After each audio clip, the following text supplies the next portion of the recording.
This is the moment we waited for.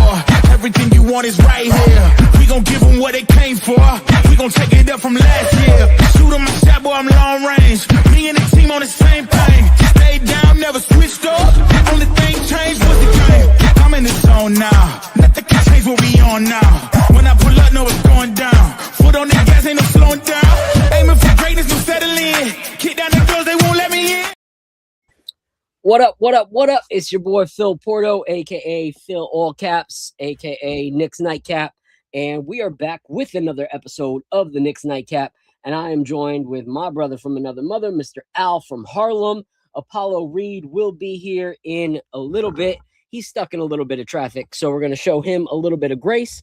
But I'm excited for today's episode, guys. Not only have we been talking Knicks all day with the KOT family, but we also get to chop it up with multiple people today. So one of the first people I'm going to introduce in a little bit.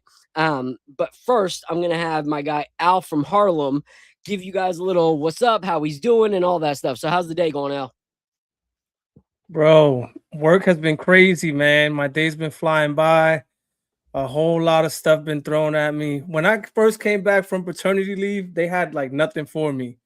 And now it's just like they're just dumping on me. So I'm like, Jesus Christ. But hey, that's better than having no work. I tell you that. So yeah, I'm happy. I'm blessed. And I'm happy to be here to talk Knicks with you. And I'm excited about our guests and excited about the bourbon we're trying today, man. We got a fire bourbon we're trying today. I'm so pumped. Yes, sir. Yes, sir. You know, it's funny because I remember the first game that you and I watched together. You were, on maternity leave, and then the next game you had just gone back, and you were like, "Bro, it was so boring. I had nothing to do."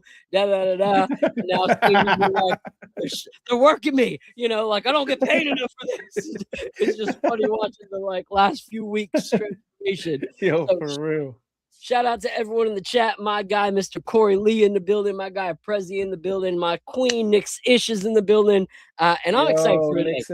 What's good? Yes, like you said, we have a jam-packed day. Later on, we have one of my favorite craft whiskey brands, Mugen Spirits, that they create Louisville, Kentucky bourbon, but they implement Japanese heritage and legacy within what they do. So he's going to break all that down. And my guy, Frank Dobbins from Uprocks, is going to be on the show as well because he's the one that introduced me to Kojin. And he is a diehard Knicks fan, and you actually weren't on the show the last time we chopped it up with Frank, but Frank is a diehard New York Knicks fan. Nice. So it's going to be fun to talk whiskey and basketball with him. Shout out to my big brother in the building. What up, Celso? Good to see you. But I'm excited right now because a few years back, I was on a different network, and I'm not going to drop any names, but me and my brother were on this network, and we met a guy named Tom.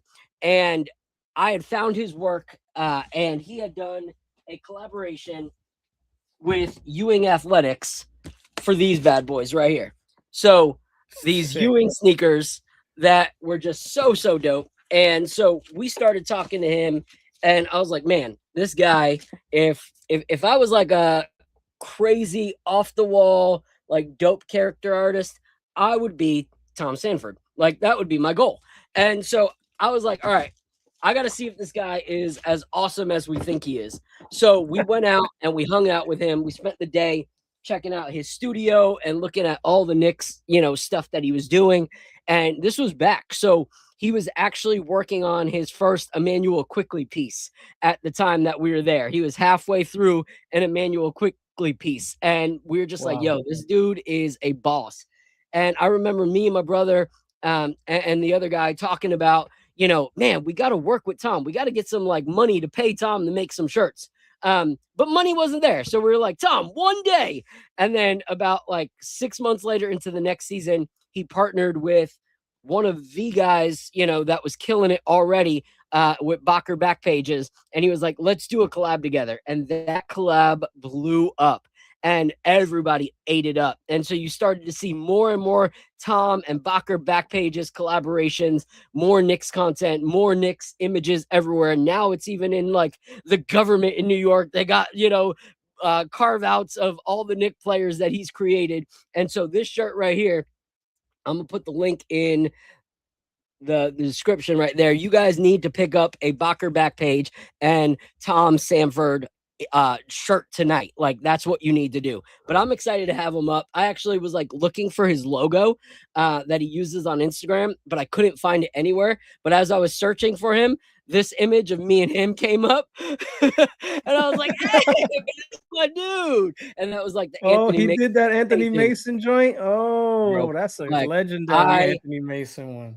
I asked him that day. I said, "How much for this Anthony Mason?" He gave me the price, and I was like, "All right, I'll call you in a few years." But that thing, like, if I ever hit the lotto, that's one of the first things I'm buying. So, without further ado, I'm gonna bring up my guy Tom Sanford to talk about all the amazing things that he's been doing, and we'll talk about some of those because they have a lot to do with the Knicks community, even more so than when him and I first connected. So, without further ado, I'm gonna bring up Tom, aka what up? Welcome, man. Hey guys, Welcome how to you the doing? show. Hey Al, you're in Harlem? I'm in Tampa, but I'm from Harlem. Okay, I'm in And Harlem. one of my favorite players ever is Anthony Mason, man. You see, I got him up there. Absolutely, and one of mine too. One of mine as well. Yep. I've been around for a little while, so I was a senior in high school in 1994. So of course that team is pretty special to me, and it would be anyway, but especially because of that. Yes, sir. Yes, sir. So and you Tom, from Harlem? Yeah, well, I've lived in Harlem now for 30 years. Nice. So you from Harlem? But I've been here for a minute, That's awesome. That's awesome. That's salute to you, man. Harlem represent. I love it. I love it. So Tom, I'm over on the west side, right near City College. I don't know whereabouts you live. I grew up on 155th and 8th, right in front of Rucker Park. Okay, yeah, no. Basketball has been my life. Summer league all the time, Yeah, it's almost summer league time. I was there when Kobe Bryant was there, when Bill Clinton came, the blackout. I was there for all of that stuff, man. That's awesome. I love it. I love it. So Tom, obviously, you and I connected and I got to hear some of your story, but for those who are now just like getting to know you outside of the images that they know and love, like that Captain Clutch one that has gone crazy viral, that Action Brunson one was the first one that just everybody started eating up. And it's cool because if you had the original Action Brunson shirt, you'll see different players than the current Action Brunson shirt. Yeah, we had to redo it last year. Because Tibbs was pretty prominent in that one, so we made him. Tibbs was, and Randall was in it. Yeah, so I have that old one. But let people know about like how your fandom, really started and how you incorporated your art to be who you are now, like one of the most known artists in New York in the Knicks fan base. Well, that's very kind of you. I'm not sure if that's really the case, but I'm very flattered. Well, I don't know. So, I've been painting Knicks players for a long time, since like the late 90s, just being a fan and, being from New York. I've always kind of painted New York, and it's been my inspiration and subject matter. And so naturally, I painted the Knicks. But then maybe 5 or 6 years ago, a guy down the Lower East Side named Marcelo Ricci, who had a little art gallery down there, was doing a show during the playoffs, and he wanted to do a basketball show during the playoffs. And he asked me to make a Knicks painting. So I made a painting of Clyde Frazier. And that painting, I was lucky enough to sell it relatively quickly. I think someone on Knicks Twitter saw it and really liked it. But then it kind of blew up a little on Knicks Twitter. And another guy reached out about potentially buying it, but he couldn't because it was already sold. So that was a lovely problem to have, because I told him, I can't say that, but I do commissions. And so this guy, he has 3 children, which he's named after Clyde Frazier, Earl Monroe, and Willis Reed. Like their middle names are Monroe, Reed, and Frazier. If you guys watch the Knicks a lot, you probably know who I'm talking about because he shows up on commercials. There's a commercial about him. Oh, okay. The guy he's like in Long Island, and he's got a painting with those guys, and he's got his kids. Yeah. So when I made the painting for him, and he told his agent at the Garden, because he's a season ticket holder, about the painting, and the person from the Garden hooked him up with MSG Networks, and they sent out a film crew to make a little ad spot about him. And of course, over the course of making that ad spot, they asked him, who made this painting? And so he said, this guy, Tom Sanford. So then they came and found me. And that's the Anthony Mason painting that Al is familiar with. And unfortunately, Phil, I sold that painting a while back, so I can't sell it to you. But anyhow, so I ended up being on this Knicks commercial, and from there, the Bacher back pages thing happened. I ended up being in another one that New York Nico did. And I started collaborating, with Bacher, with Stephen Galakian from Bacher Back Pages a lot. And, we do a lot of stuff together. We do a lot of live events now. We recently art directed a Doug Lust concert at Brooklyn Bowl. Nice. So yeah, I remember he was doing that. We're doing a project, like a big watch party with the Omni fan girls. They're taking over Hill Country Barbecue. If you guys know, know Hill Country, it's great barbecue down in the Chelsea area. Anyway, so we started making the T-shirts, and Steven does more than I do. He's constantly trying to whip up new stuff for after every game when possible. At least after every win, we try to post something, and sometimes after losses too. And of course, the playoffs are sort of our peak time. It gets kind of crazy playoffs, as you might imagine. But for the Doug Lust thing, a month ago or so, I decided to make a whole bunch of cutout Nick figures, which has been something I've been thinking about for a long time, and it kind of gave me an excuse to do it. And so I made these things, and right before I was going to take them down to Brooklyn Bowl, a day or two before, I'd finished them up. And I decided with a friend of mine from the neighborhood, this graffiti artist, the Snowman, he was over here, and he's like, why don't we drag these things out in the street and get some photographs of them? And I was like, yeah, that's a great idea. So we did that. We dragged him out into the street, and a lot of people started, pulling up, and big Knicks fans, and they started, congratulating me and saying how much they loved them. And then someone came around the corner from a local kind of neighborhood advocacy kind of program called Harlem One Stop, and they saw it, and they took a video, and they posted it to Instagram, and luckily for me, they collaborated me on it.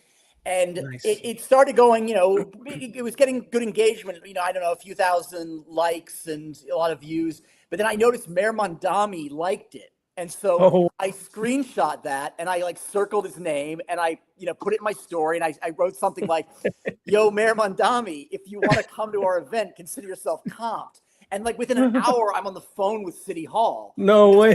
Mondami, he grew up in Morningside Heights. He's always been a Knicks fan. He loves the Knicks. And so he wanted to bring the figures over to City Hall. And of course, I took that opportunity, That's sick. It's kind of a dream come true to have a work at City Hall. It's very cool. Now, of course, that led to all sorts of fun stuff, because the tabloids, which are relatively right wing, and they're always looking for an opportunity to kind of needle Mondami. They picked up on it, and they were like, well, the mayor is extending the curse of the Bambino to the Knicks now. But luckily for me, that they started winning. So they can't say it's a curse. And as long as I think they keep on winning and we stay in the playoffs, my paintings, these cutout Knicks players will stay there. So it's been a lot of fun, and this has been a great playoff run thus far, and it's been even a little bit extra fun for me because of all of this stuff going on with City Hall and all that. Yeah. It was funny because I had texted you about joining the show, and you were like, let me get back to you. I'm getting blamed for the Knicks losing. And I was like, wait, what? Yeah. And I started cracking up because as soon as all that stuff happened, yes, we lost a few games, but then we started destroying teams. And I was just like, are people going to now apologize? For the fact that they gave him such a hard time? They're dragging his name, but now that we're winning, no one's going to say anything. So yeah, no, it only goes one way, and that's fine for me. I had a wonderful opportunity though, because 1010 Wins got in touch with me, and they sent Juliet Papa over to interview me, who's she's kind of an institution in New York. You would totally know her voice from 1010 Wins. She's the female voice that's kind of really famous for 1010 Wins. So she came over. She was super sweet, and she interviewed me, and I took the opportunity to blame myself for the losses, because I'd forgotten to put my dog Daisy's lucky jersey on her, and so that was actually what was responsible for the losses. The mayor doesn't have that kind of sway over the Knicks. It's actually, if you know the Knicks universe, you know Daisy's much more important. That's hilarious. I thought that was hilarious. Al, you want to ask any question before I jump into the next topic with Tom? Oh man, you mentioned you were in high school for, the 94 and the 90s Knicks. So I know you made the cutout of Anthony Mason, but who was your favorite Knick in that era? Oh, that's really tough, man. I love them all. Like that particular team, I guess, I didn't put Mason in the cutouts for City that end up in City Hall because I'd made that painting that was so prominent. Yeah. In that commercial. I figured I would do other figures. Frankly, it might be Charles Oakley, but I knew that if I made a painting of Charles Oakley, I'd never end up getting anything in the garden, so I didn't do that. Your affinity for Anthony Mason, and this was, I don't know if this was your time. It was a little bit before my time, but I know of him. I wonder if this guy was one of your favorites too. Were you a fan of Xavier McDaniels? Oh yeah, of course. He was only very brief. The X-Man. But I definitely loved X-Man. But yeah, I kind of started watching a lot in around like 90, 91. So like the Kiki Vanderway, like Gerald Wilkins era, and obviously Mark Jackson and Patrick were there at the time. But then, the Starks sort of started to become really prominent around 91. And they, you guys know the history, but but X-Man was definitely a favorite, but he was off the team by 94, as you know. I guess I don't actually remember who they trade. Was he the Charles Smith trade? Is that correct? I don't know, but I think he might have been. I just remember he was like he was one of those enforcer tough guys. And it seems like those are the kind of guys that you liked, and that's I hold my hat on that. Fans love the tough guys. That's why we all love Jose, Yeah, yes. Yeah. And then I wanted to ask you on the opposite side, since you love these guys, how much did you hate Jordan? Because I hated Jordan when I was growing up. So of course I hated Jordan. Now, of course, with the distance of time, I definitely think of him as being the GOAT. But to this day, I've never owned a pair of Jordan sneakers. Like I refuse to. I bought my son tons of them, but I will not wear a pair of Jordans. I only wear Ewings. Yeah. I do own Nikes, but I don't wear Jordans. You're a better man than me. All right. Yeah, me too. Well, I'm old, so that's why, I'm old and stubborn. Well, I'm old and stubborn too, but I just love the look of them. Well, the thing was, when I was a kid, my parents would never spring for like $150 sneakers, so I wasn't getting Jordans. So I made it a matter of principle. Yeah. No, I love that. So I love that you are working with Doug, because Doug is one of my awesome favorites in the community for, the years that I've been on Knicks Twitter. Him and I connected the first year I was there, and it's been, something that I love supporting him. So I love the image that you did. How does it feel like actually working with like the Knicks community, not just like creating art, within it, but actually like being really plugged in with all the different creators, from musicians to t-shirts and so forth? That's the part of the fun of it for me.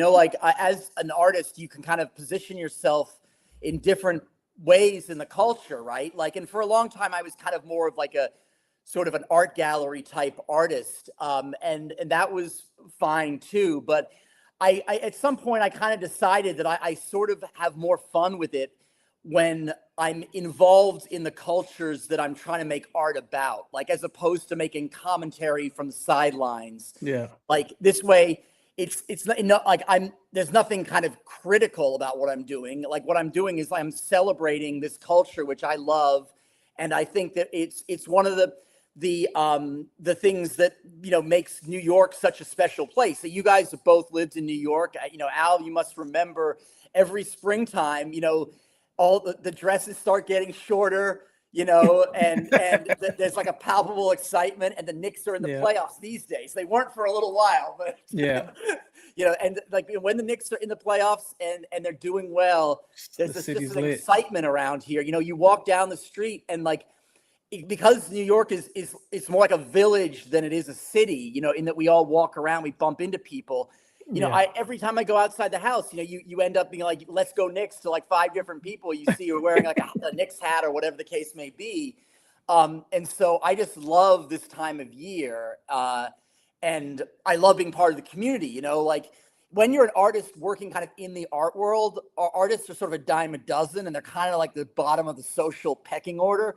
But outside of the art world, like in Nick's world, like I get mad respect for being an artist. You know, it's really nice. You know? And I really appreciate that, being a vain motherfucker. But I love that. I love that. So the chat is kind of blowing up. So a few questions that, you know, the chat has. First, my brother said, hey, Tom, it's been a while. Hey, Kelso, how you doing? So, but we also have, you know, Jay, who runs the Nick of Time, asked if you've ever thought about doing prints of the designs that you've been making. Oh, we do. If you go to the Bacher back, in fact, there's some right behind me. You can see some prints of some of our T-shirt designs, but a lot of them, not all of them, we have prints right now on the site. But if you DM, if you find something on there that you want a print of, either my stuff or Stevie's stuff or Lucky Mong, because we also have a guy, Lucky Mong, who's done some really popular designs for us. He's the guy who did the Knicks Men recently, which is a great one, and he also did that Gambit one of Josh Hart, and he did the Bishop one of Cat earlier in the season. But anyway, so there's basically 3 different artists who mainly do. We also occasionally get collaborations from other artists, but it's mainly 3 of us. But if you don't find a print available online, you can DM Bacher Back Pages, and I think Stevie will probably, when he gets around to it, put up a link so you can buy that print as well. But I print them all here down in my basement. I love it. I love it. So one of our other guys, he writes for writes a Substack. And so he wants me to try and connect you guys if you would be down to do an interview on your art and your fandom for the Substack. No, absolutely. You know, just tell him to DM me. That's the most, I check my Instagram more often than I check my email, you know. Okay. So, I love that. Lee is also huge into art, so I think that's another reason why he wants to collaborate with you. Yeah. He just texted me and asked me to ask you if you've ever done an Eddie Curry piece. No. You know what? So you were mentioning earlier how you saw that Emmanuel Quickly that I was working on the last time you were here.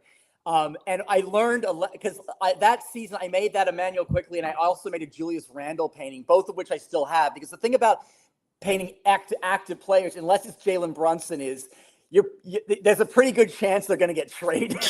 Yeah. And then they're kind of like dead paintings, you know? Yeah. I thought about asking Kendra Randall if she wanted, because she used to follow me and like would occasionally DM me, or like, you know, just like not like DM really, but like, you know, like my shit, or like if I did something of Julia, she might say like, you know, that's awesome, whatever. I thought about just like offering it to her as a parting gift. But I sort of chickened out because I thought, like, you know, what if he doesn't like it? I would feel bad. I think she would love it, and like, I think that would actually like be really cool, because I feel like she and he both left with a little bit of a bad taste of New York in their mouth. They did. Yeah, it was such a shame. I'm glad we got Cat, because I really, Cat is sort of can be a divisive figure, but I think at this point he should not be, because frankly, the second half of the season, I think he's been awesome. Yeah. And I'll talk more about Cat, but he had just Julius had just built that basketball court at Earl Monroe High School in the Bronx, and he done some awesome stuff. And, of course, every player has their human weaknesses, and certainly Julius had a tendency to get a little bit persnickety sometimes. But, he played his heart out, and he was a warrior for us, and he was really the player who kind of started this current run. So I've got nothing but good feelings about Julius, and I'm really glad the Wolves are doing so well. Between him and Dante, I was real sad to see those guys go, and I don't think we'll ever see Julius here again, but I kind of hold out hope that maybe Dante ends up back on the Knicks again. And that's my hope too. Like, I appreciated what Randall did. A little bit different than you. I wasn't sad to see him go, but I think the way that like he was treated outside of basketball was a little like what was not okay. You know, like if you have a critique about a guy, keep it basketball. You know, like the personal stuff that the fan base kind of started coming at him with was a little bit too extra. So I hated the way he went. But I too hope and pray that one day we see Dante DiVincenzo back on this roster. That would make me extremely happy. Al, what was your question for Tom? Oh, my question is, so have you allowed yourself to think about, or do you have plans for what you're going to do when the Knicks win the chip? I'll have to make a special Bacher back pages design. I don't know. Like, you know, I kind of have this fantasy that the Knicks are going to ask me to make cutouts like the ones that are at City Hall for MSG. Now, they haven't, but like my like dream would be that the Knicks win the championship. And they like, Tom, why don't you make cutout Knicks of like the like all of the championship Knicks teams? So, you know, make the starters from 1970, 73, and then 26, because I think we're going all the way this year. Yes, I love that. I love that. That would be my dream come true. Honestly, frankly, to have any piece of art in the Garden, and that's why Bacher has been such a thrill for me. You know, we've had Bacher designs on the Jumbotron, you know, like when fans have been in the stadium. In fact, when New York Nico's commercial got my Ewing painting that's on that box of the sneaker box on the Jumbotron, but we're always seeing people in the crowd wearing our T-shirts, and that's just such a thrill. But I'd love to, in a more official capacity, have a piece of art in the Garden. That would be kind of like my greatest career goal right now. That would be awesome. And honestly, I've seen some of the art that like has been in the Garden, like when you're walking in and stuff like that. And there is no reason that your art should not be able to replace those. You know, like it's not even a competition. Like it's funny because like there's so many diehard Knick fans that I know wherever I go. You know, I'm here in Florida going to watch parties, and there's Tom and Bacher designs everywhere. You know, cool. I go to an Orlando Magic game, and there's Captain, Clutch shirts in the stands. You know, it's everywhere. Awesome. That's so cool to hear. If you ever see them, get photos and send them to us, and we'll definitely put them on our Instagram stories. You know. Yeah. So I love that. I love seeing that your guys' stuff continues to blow up because, like I said, it's a great partnership because. Yes, he already had a brand, but I feel like you guys have really pushed each other to that next level. And he's just got great work, and he's got great Steven's like a total genius. You know, he can, one thing that he's super fast at making stuff. It takes me like a couple days to make something, but it takes like, he can whip something up in a night. You know, he stays up much later than me. He'll stay up after the games. I'll get up early in the morning to work, but he'll stay up all night. But he's just like a master of Photoshop and graphic design. And what he's really good at is coming up with great ideas. Like, I think, a few puffs and Steven gets the inspiration and he comes up with like the greatest puns or just like, references, ideas and that sort of thing. And, he's a wealth of inspiration. Yeah, I love it. So I'm going to share this painting because as soon as you said it, I knew exactly who you were talking about with him and his kids. One of my favorites on Nick's Twitter, whether we agree all the time or not. But this image is the one that kind of, set it off. So what is something that you're currently working on that you're excited about? What am I working on right now? I'm actually I'm kind of like in a holding pattern. There's this pretty big project that I'm hoping comes through for me.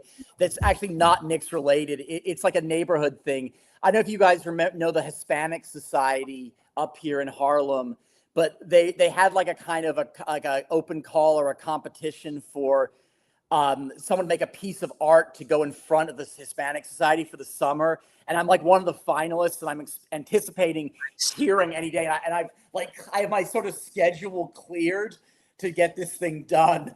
Because I'll have to do it really fast once it happens. So that's what I'm thinking about right now. I have some commission pieces I've got to knock out. Like I the last few months I was making those cutouts, and that was a kind of monopolized a lot of my time.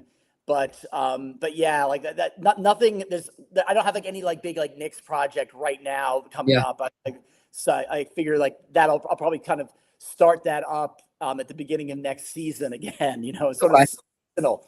Yeah, I love this from my girl Nixon-ish. She said he should design the floats so when we win and we have the parades, they should be sick. Yeah. Imagine. Did you see that footage of J.R. Smith like getting like almost trampled outside? Like I don't want to go anywhere near 7th Avenue, and I'm like too old for that shit. It's seriously crazy because we were talking about it, me and my girl Ebony, on her pregame the other day. How like situations like that are a little bit frustrating as like a fan, because a lot of it is now being staged and like, social media, Knicks for clicks kind of things, like when we first started actually doing good and we beat the Cavs at home, the streets went nuts. And I was just happened to be down the street at a watch party. So I grabbed my camera, went over there. CP, the franchise, was in the crowd. We were all kind of just chilling. And I was like, I need to document the franchise, not the franchise. Yeah. We needed to just like document it because I was like, we're all here. Why don't I document this? And that was all like real and authentic. And it's like, as the years have gone by, it's become more and more over the top, like staged, ridiculous. And I'm like, come on, now we're trampling legends? Like, that's crazy. Yeah. That's insane. So, all right, Tom. So I got to ask you, I know you said, chip season, but what do you think the X factor is for this current series right now to box up the Sixers? Well, you know what? I think, how Embiid was out last game, and I've been thinking, like, watching the first game, and I know they were tired, but I think we're better off with Embiid in the game. Yeah. Because he's such a liability on defense. Cat can do anything he wants with him. And so when he went out, like, I'm not upset that he wasn't playing, because obviously he can score some points, but I feel like he allows us to do things that we can't necessarily do when he's not in the game. So I think he's part of that. I hope that OG stays healthy. Like everyone, I'm real concerned about that because, that we got a lot of important players, but apart from Brunson, I would say OG's got to be our most important player. Yeah. So I hope he's okay. But I think the first series, the Hawks series, really showed how good our interior game is. Like obviously when we're hitting threes, we're an elite team from the perimeter, but we can always be good on the inside between Cat and Mitch, and Huck Porty. If Diawara gets a little bit of run, he's nasty too. Like we overpower a lot of teams. So I think it's our inside bully ball. It's our advantage. Yeah. And, we're going to talk about that a little bit later, the whole Embiid being out, because it looked like Cat got in more foul trouble without Embiid there. It looked like he had his way a little more. So we're definitely going to talk about that later on in the show. I just put your Instagram and I put your guys' website up so that people can buy shirts. How can people continue to support what you're doing?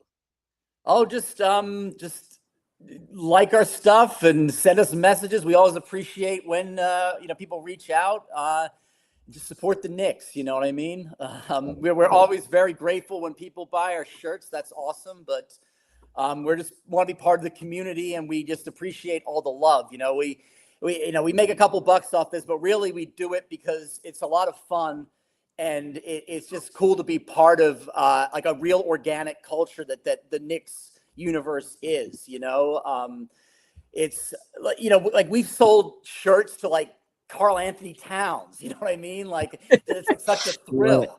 Lots of people from the organization have bought stuff from us, and so that's for Steven and I, that being just like geeked out by the celebrities on the Knicks, like that's what's so cool. Like I don't know if you saw this on my Instagram, but a month or two ago, Tracy Morgan was at a game, as he always is, and they did the celebrity row thing and they panned down to his sneakers and he was wearing my Ewing sneakers. That's No awesome. way. That just like Oh, blew my that's sick. mind. That's so sick. So, I love that. that's the stuff that's just really exciting for us. Just every time we see a Bacher shirt in the wild, we get excited by that, and we try to put it on our Instagram, and that's what we do it for. I love it. So I'll ask this, and then I'm going to throw it to Al before we let you go. But what is your favorite Bacher design that you have been part of so far? Well, I guess I got several answers. Like, for Captain Clutch, it's the most famous piece of art I've made. Everyone knows Captain Clutch at this point, and that's really thrilling for me. I really love Stevie's Dynasty Jay-Z JB design. That's one of my all-time favorites. I think that one's a really great one. Me and him collaborated this season on a Tribe Called Knicks, based on like the Midnight Marauder cover. Yes. Frankly, his part was much more significant than mine in that. Like he did getting all the faces of the players and the people from the organization in the background. I just did the kind of silhouette of Brunson in the foreground, which took me like all of 10 minutes. But I love that one. I love it's like truly a full collaboration from us. Like normally what happens is like I'll make a drawing and then I'll give it to Stevie, and sometimes I do the text myself, like the fonts, but a lot of times he's much better and quicker at that stuff than me. Like if there's something that like we can't find the font, then I'll have to draw the font, and I'm able to do that, but it takes a little while. But and then he'll take a drawing and make it look like a comic book by like adding in like that that kind of rectangle in the corner where like it says like the comic book code or whatever. What other ones do I really like? Actually, this Brunisher one is one of my all-time favorites right here. That's great. And actually, one I didn't make for Bacher, but I made for the Roommates podcast. I made their T-shirt for their first block party, which is a picture of Jalen and Josh, and like they're barbecuing on the street. I imagine it being up in Harlem, and that's one of my favorites. I love that. Some of my favorites, that Guardians of the Galaxy one you guys did. Right over there. That one's crazy. That Mitchell Robinson, Loch Ness Monster one. Oh, thanks. That one I made that one. Tried to make that one look like a Japanese like print, like a woodcut kind of. That one's crazy. I love that Midnight Marauder one because Tribe is like my top 5 hip hop artists of all time. And then the one that I think was just Stevie, you might have had some part in it, but I love his Tyler the Creator. The kids one. No, the one with the birds, like the Tyler the Creator rendition. I know that one too. Of course, I was thinking of the Mac Miller one. I'm sorry. Like for me, the Kids Mac Miller one, that makes me think of Kids the movie because like I was like 19 when Kids came out, so I never stole 40s like that, but like I drank a lot of 40s. Like the pant move. I love it. So hilarious. JM Doom is the one I rock. That's my guy Fritz. But hold on, we got the some MF random Doom one that I made. I like that one a lot, and that one always gets a reaction on the street. Yeah, that one's huge. But we got a little special guest real quick. All right, before we let you go. This is one of my favorite dudes in the Knicks community, and he is continuing to blow up with everything that he's doing.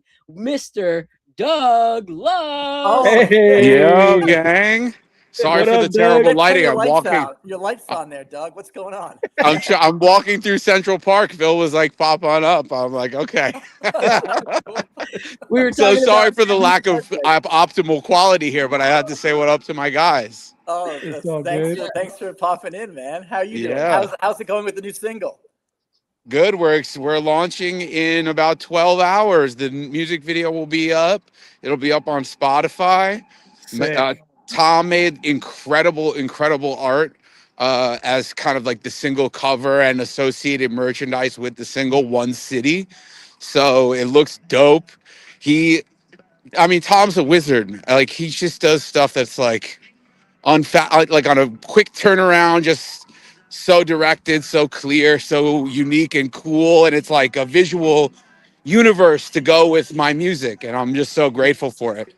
So I got to Yeah. put Tom over, as they say in wrestling. I got to put Tom Well, over. that's very nice of you, Doug. It's really fun to work with Doug. You know, I'm just always amazed, like how he's able to do such like interesting and smart, reworkings of songs on such a quick turnaround. Like Right?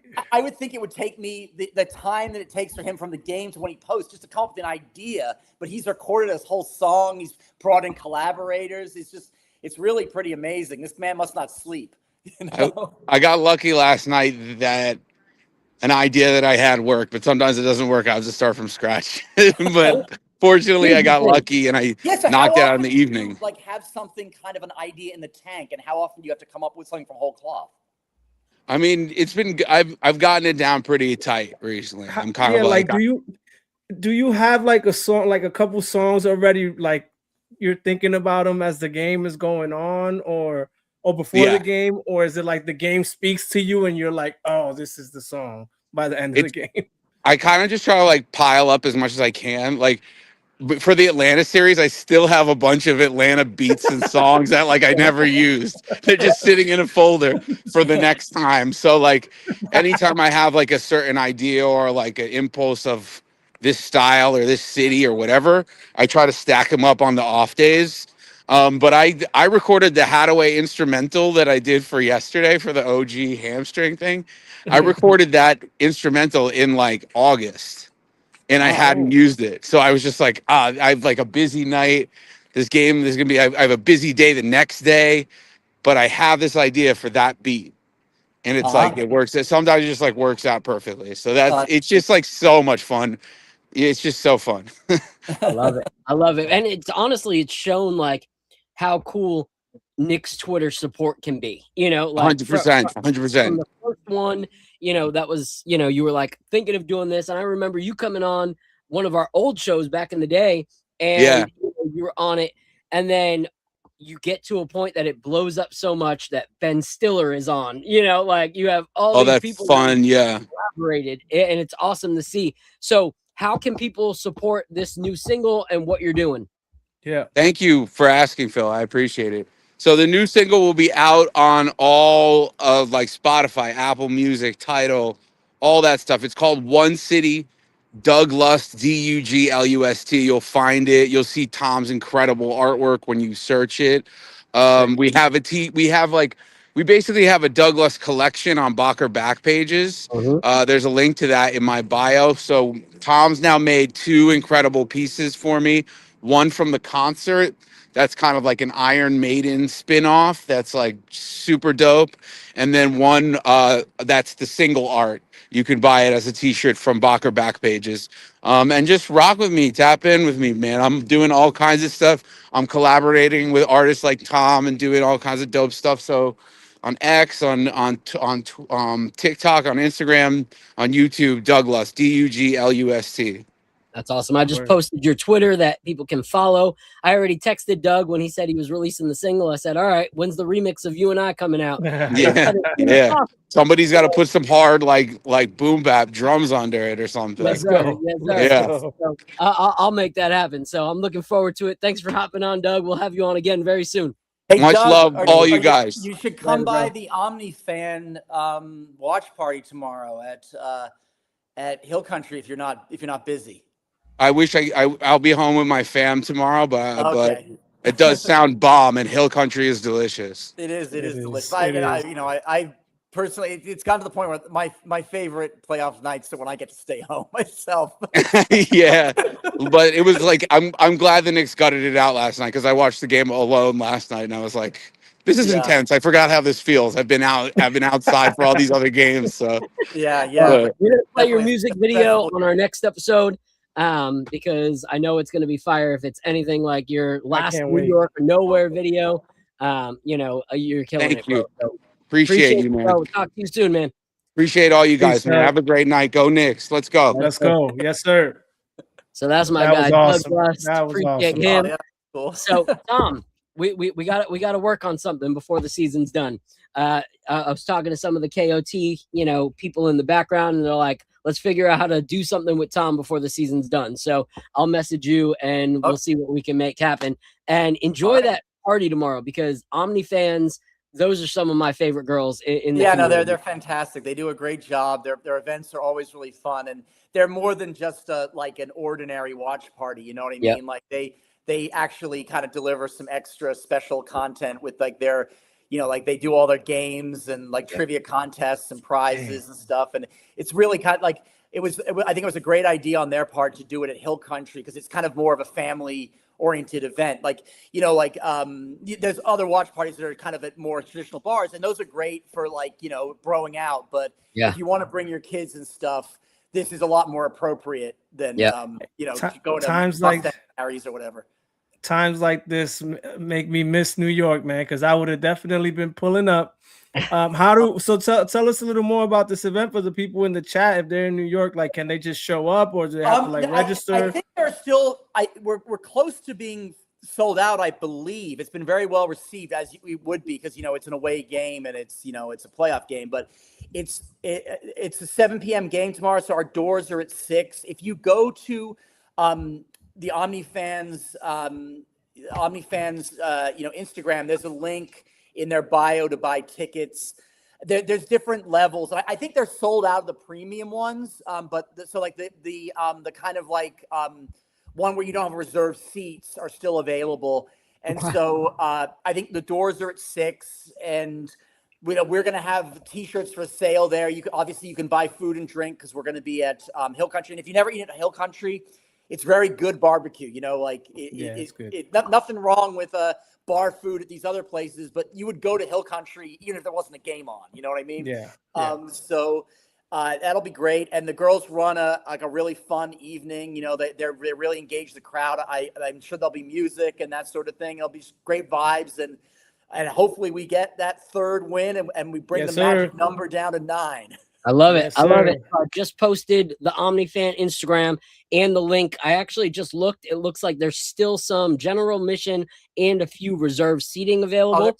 The premium experience is sold out, but the other two still have a few tickets. So before I let you go, I'm going to bring up 2 other guys. One is my co-host, Apollo Reed, and the other is my guy, Frank Dobbins of Up Rocks, Burb Your Enthusiasm, because you're all Knick fans. And so we're going to play a little game since you mentioned game. This is what I call Nicktionary, where we put up an image and you guys have to figure out which player this is actually from Knicks history. So this is my guy, Apollo Reed. What up, Apollo? Yo. What's Apollo, going on, man? Frank Dobbins. What's good? All right, guys. Frank, what up? Frank, what's good, bro? What up? All right. So this is going to be our version of Nicktionary.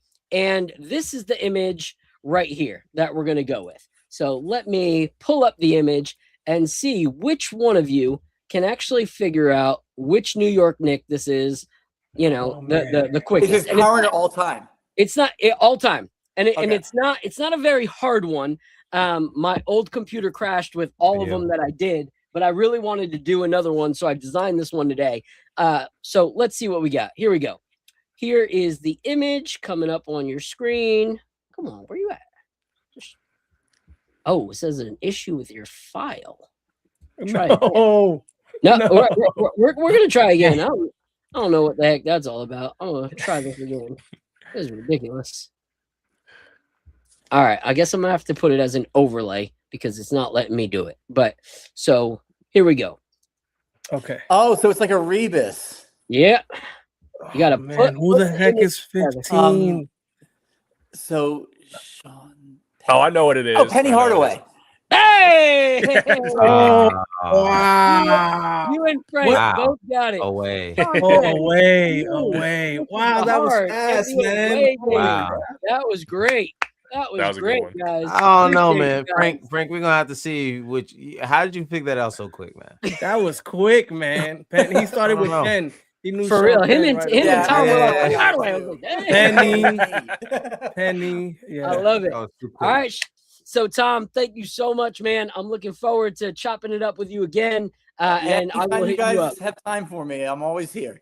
Awesome, man. Appreciate Thank you, so Tom. much. Great you talking guys to have you. a Nice great meeting evening you. and enjoy the game tomorrow. Let's get that magic number down to 9. We're going Yes, all sir. the way. Yes, sir. That's Chip right. time, baby. Let's get Chip it. time. Knicks See in you later, 4. bro. A W. Knicks in 4. All right. My man, Frank Dobbins What is up? in the building. What up, Frank? What So up, that's everybody? what Let's go. I don't know. What's going on, man? So Frank, last Yeah. episode, yes, That's right. that's That's fire. right. Last episode, you did not meet our new co-host, Mr. Al from Harlem. So Al, meet What's Frank. going on, Frank? Nice to meet you, man. So if giving you a little bit rundown, Apollo knows who Frank is. Me and Frank connected through the whiskey community, just two whiskey content creators that realized that we both loved real hip hop and basketball. That's awesome. And so him and I got together one night at a bar and we just talked for hours about hip hop, basketball, life. And I was like, all right, this is one of the real ones. And so built relationship through the years. He's been on the show multiple times. And he's on this episode because when Frank says something like, "Whoa, Frank lost connection," but I'll keep talking about it. When Frank tells me that there are certain people when they tell me about a certain whiskey, and they're intentional to tell me about it, and they're promoting it, not just as like, I'm a whiskey content creator who got sent this bottle, but when he's actually like talking about it, I'm like, all right, I need to be part of that. So there was a brand that came up by the name of Mugen, and I was like, all right, who is this? And I was seeing, some people that I respect, including Frank, talking about it. And a friend of mine named Tony sent me a sample of one of their first drops. And Tony's part of a podcast called the Steady Pour. And so Tony sent me a sample and I was like, yo, this is incredible. So I saw that Frank and him were collaborating on something. I'm like, Frank, what do you think about me getting him on? He's like, hit him up. Let him know you know me. Let's work it out. So I hit up Kojin, who's part of Mugen Spirits, and he was like, let's do it. And so I'm excited because I know these bottles are going to blow our freaking minds. And so most times, like, I'll crack something before and I'll be like, I'll taste this. I wanted to wait till we were live to have any of these, pours tonight, because I'm really excited to crack into these Mugen Spirits right now. So without further ado, I'm gonna bring up Kojin. But first, Frank, how the heck are you doing and how you feeling as a Knicks fan right now? How could you not feel amazing as a Knicks fan right now? First of all, 2-0, we're on the precipice. We're looking better than ever. I feel great. And you see, I brought out the special because I'm about to get the new one. So I got to wear this while I can. Yeah. Yes, sir. Yes, sir. So tell me a little bit about how your relationship with Kojin formed. Yo, it's funny because I actually was in Kentucky. I sat down at a bar and I was just ordering a bunch of crazy stuff. And I just hear this dude at the end of the bar like, oh, wow, that's a great bottle. Oh, that's a great bottle. Oh, wow. And he's just kind of down there talking. And I'm like, you know what? Maybe we should share a drink. Let's just drink together and enjoy life. So that's how it started, actually. We just started talking about whiskey. We started talking about Japan because he's from there. And so he knows the whole culture. So it was just a dope organic connection. And we realized that we had so much in common that we should just become friends. So we've had many drinks over the years since then. But that's how it all started. It's awesome. All right. So we're going to bring him up. What's up, Kojin? How you doing, man? What's up, guys? How you doing? Hey, nice to meet you, Kojin. I just want to say that I had Penny Hardaway quicker than Frank in my mind. I wasn't on, but I saw it. SNS. I'm like Sean Penn and knee. I'm like, oh, Penny. I was there. I just let the record state, even if no one believes me, that I was there. I believe you. I don't. That's 50-50. You an NBA fan? You a Knicks fan? What are you, Kojin? Yeah. So okay, let me say this. I gotta reference the context before I get into what I'm a fan of. So when I came to Japan, I came from Japan. I was 95, 96, right? And I was about 2 years old. So I didn't get to watch an NBA. We didn't really have TV. Immigrants didn't really have TV until they have enough money to get TV. You know what I mean? But once we got TV, or when I went to my friend's house, we would be able to watch TV. And back then, sports, there was a weird lag between the West Coast and the East Coast. So when you're talking about big cities and things that were happening NBA in the East Coast, really New York was the only place, because I didn't even know that Chicago existed, but I knew that New York existed because it was the city. You know what I mean? Yeah. So I give you this context because the first time I really got into NBA, honestly, like I said, as an immigrant, is when I watched Space Jam. Nice. Now, you might think, then he's a fan of Jordan. Now, I became a little bit of a fan of Jordan later, but actually, when I watched that show, I was a kid, so I was like, oh man, who's that huge, like, tall dude? This is like, and it was Patrick Ewing. Yeah. And I was like, oh shit. So like when I was watching that whole show, I was like, he must be the best because he's tall and he's big, you know what I mean? So I started looking at it and he's on the Knicks, and that's like 99. But then my cousins we're all baseball fans too, because Japan had baseball like this, right? Yeah. So and then the only Japanese player in the major leagues was Ichiro at the time. So we watched Seattle, and because of that, they were also fans of the Sonics, the Supersonics. So I started watching the Supersonics. I'm like, I know Patrick Ewing and Michael Jordan and all that, but I gotta watch the Sonics with my cousins. And then in 2000, he got traded to the Celtics. So for the longest time, I was all on that. The Rashard Lewis, the Nick Baker, Ewing, like that. That was my thing. But since then, I'm kind of like probably Knicks and Supersonics until it became no longer, Supersonics. Gary Payton, RIP, that team. I hope at some point they come back. But like New York and maybe Chicago, about the only two places I really paid attention to in the NBA. But now I have a lot of in the bar world, actually, a lot of my friends are Knicks fans. So I'm back to hearing about the Knicks all the time. So I've been watching the games. I love it. Yeah, back home. That makes me happy because that's a long journey back to where you belong. It is. I just had to express it because, like, I just want you to get it twisted. I don't want you to think that, I'm like, go Sonics or anything. But no, I do watch it now. And the Knicks are one of the most exciting. I mean, they were one of the most exciting teams to watch, the last playoffs. So like, it's really cool to kind of see them and how they're handling the series right now. I love it. You mentioned the Supersonics. I will give you hope. You're not allowed to go back, but you can still enjoy that. But apparently, they are looking into, Vegas and Seattle to see. I told you though, you're not allowed. I'm documenting it right here. Not allowed. Tell your cousins they're not allowed either. All right. No. I don't want to create any more haters of me via sports, but as soon as I heard Vegas mentioned, I'm like, man, sports that involve Vegas, man. No, it's not a good look most of the time. So I'm not really hopeful for it, but we'll see. Who knows?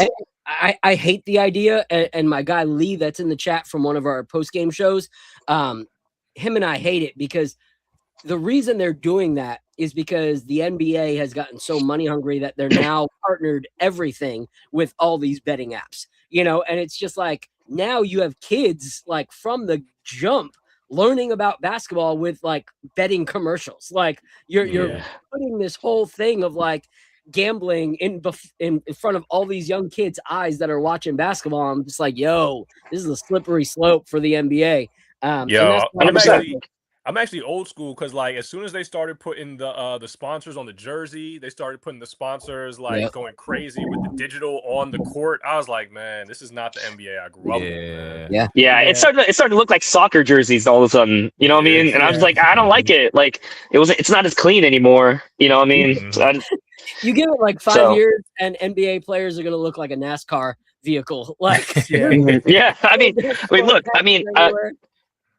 To bring it back to Kentucky, where we are, or where we're talking about, especially with Bourbon, like, I'll tell you where it's affected. I mean, Oaks this year, like the Oaks race, the race before Derby, it was like 8:30, 8:40, like PM is when the race happened because they made the deal with the betting apps and they made the deal with I think ABC or NBC.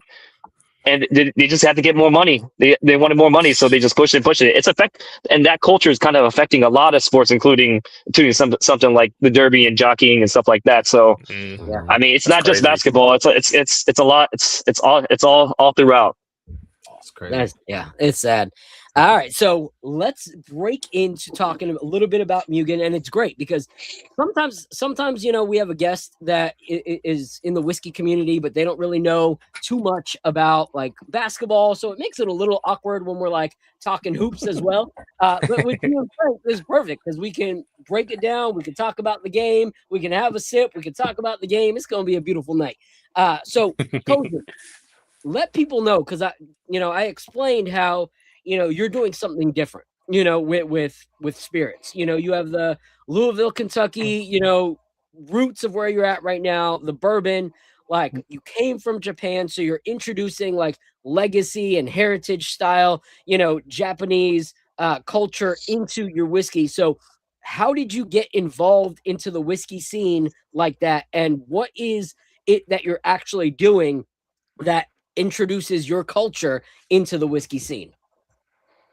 Man, so it kind of starts out at really at the beginning, and I won't get too much into the beginning because I want to talk about now. But as a kid, moving from Japan to somewhere like from Tokyo, the big city. Yeah. When I was a kid to New Albany, Indiana, and Louisville, Kentucky, like it went from like big skyscrapers to cows real quick. You know what I mean? So I'm the only Asian kid in school, like not even Japanese, like Asian kid in school. You know what I mean? So I experienced a lot of that in my life. And what happens is you do two things. You either go away, and you kind of separate yourself with everybody because you're different, or you assimilate. And I realized that, I have to assimilate or else I'm not going to have a life. You know what I mean? So early on, I just kind of assimilated to the culture around here. So I grew up kind of like basically American. But the thing is, I was still going to a school to learn Japanese on Saturdays because they had a school like that here. Mostly because there's a lot of Japanese people in Kentucky because Toyota has a huge, big manufacturing facility in Bowling Green, Kentucky. There's Hitachi, a bunch of different Japanese manufacturing actually in Kentucky. So there was like enough hub and cultural hub enough randomly in Kentucky to have that kind of like weekend education. So I was kind of learning about Japan. I was going back to see my family in Japan and my grandparents. My parents were already here, and then hanging out with my cousins who are also Japanese and stuff like that, while also kind of living the life here. So I always kind of had a split identity. And culturally split identity is really common, in America, especially if you're one of those like '90s kids where you're barely at the rhythm where like your parents just moved over here and you kind of grew up, but you're still a millennial, so you have all the cultural like things that you were taught as a kid, but then you kind of slowly had to get into the how you do stuff in America at the same time. Like a little bit younger than us, now they're kind of like instantaneously with the internet and everything, they're assimilated, but we didn't have that. We were like the last generation that really had internet growing up until a certain point. So for the longest time, I had kind of a culturally split identity. And fast forward, I was, I kind of went to music school. I was a musician. I produced music for a living for the longest time. It's something I wanted to do since I was a kid. Mainly a lot of hip hop and R&B. It's what I grew up on. Funny enough, my parents listened to a lot of Motown. So that's a lot of what I listened to a lot of it. So, and then I got introduced to hip hop in elementary school. So that's what I always wanted to do. So, and then the thing is, when you're in music, food and drinks, those always kind of come with. It's kind of goes hand in hand. So I was into, and living around Louisville, Kentucky and doing all that, I was always introduced to bourbon and whiskey and stuff like that. Especially in Japan, when I go back, like everybody's drinking whiskey because everybody loves whiskey over there. So I was always into it. And also my grandparents my grandfather kind of worked in that industry a little bit. So I had a little, thing about it, but I wasn't really into it. Now, once I got into music and I really started doing a lot of music work, I started getting more into it because I started getting a lot of friends, when I was like 26, 27, a lot of friends that were like into whiskey. Now, they weren't just like drinking whiskey just to drink whiskey. They were like, oh, this bottle and this is this brand and they're a legacy brand and this and this and this, So I started getting it with them because, I want to fit in with everything. And we started bringing like cool bottles to, we had like a mini bottle share, without knowing it in the studio and stuff like that. So that was me really in my late 20s. And then COVID happened. And then all of a sudden we stopped drinking with each other, really. Right. So when so I was like, man, like I'm doing all this like food and beverage stuff, and I really like it in music, but like I didn't really know the history of it. And I live in the mecca of bourbon. I'm like, this is bad.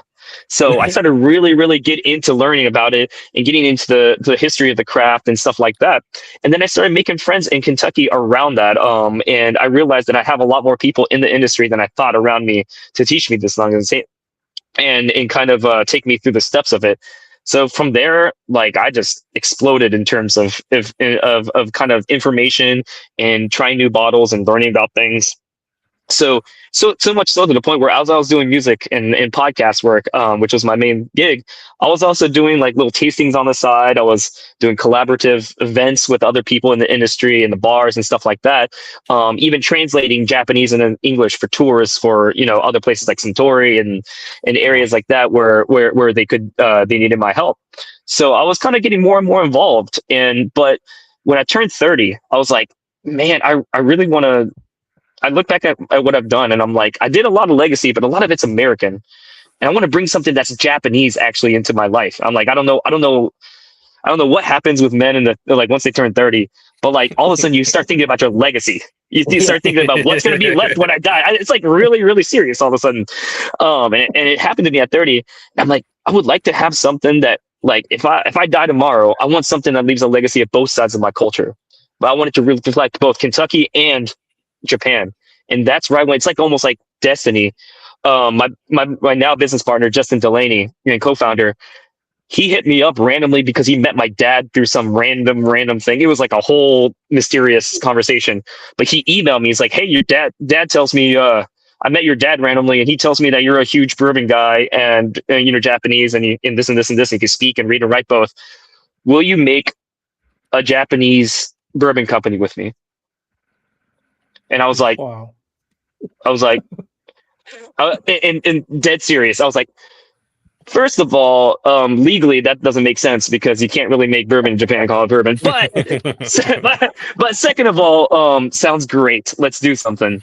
And that was 2020. That was 2024. And we just tried to, you know, go through everything, the steps of really setting it up to where we had a product that kind of was culturally relevant a little bit more than the kind of surface level things. Like I didn't want to make it about anime and ninjas and, you know, sushi, you know what I mean? Like I wanted to make it a little bit more.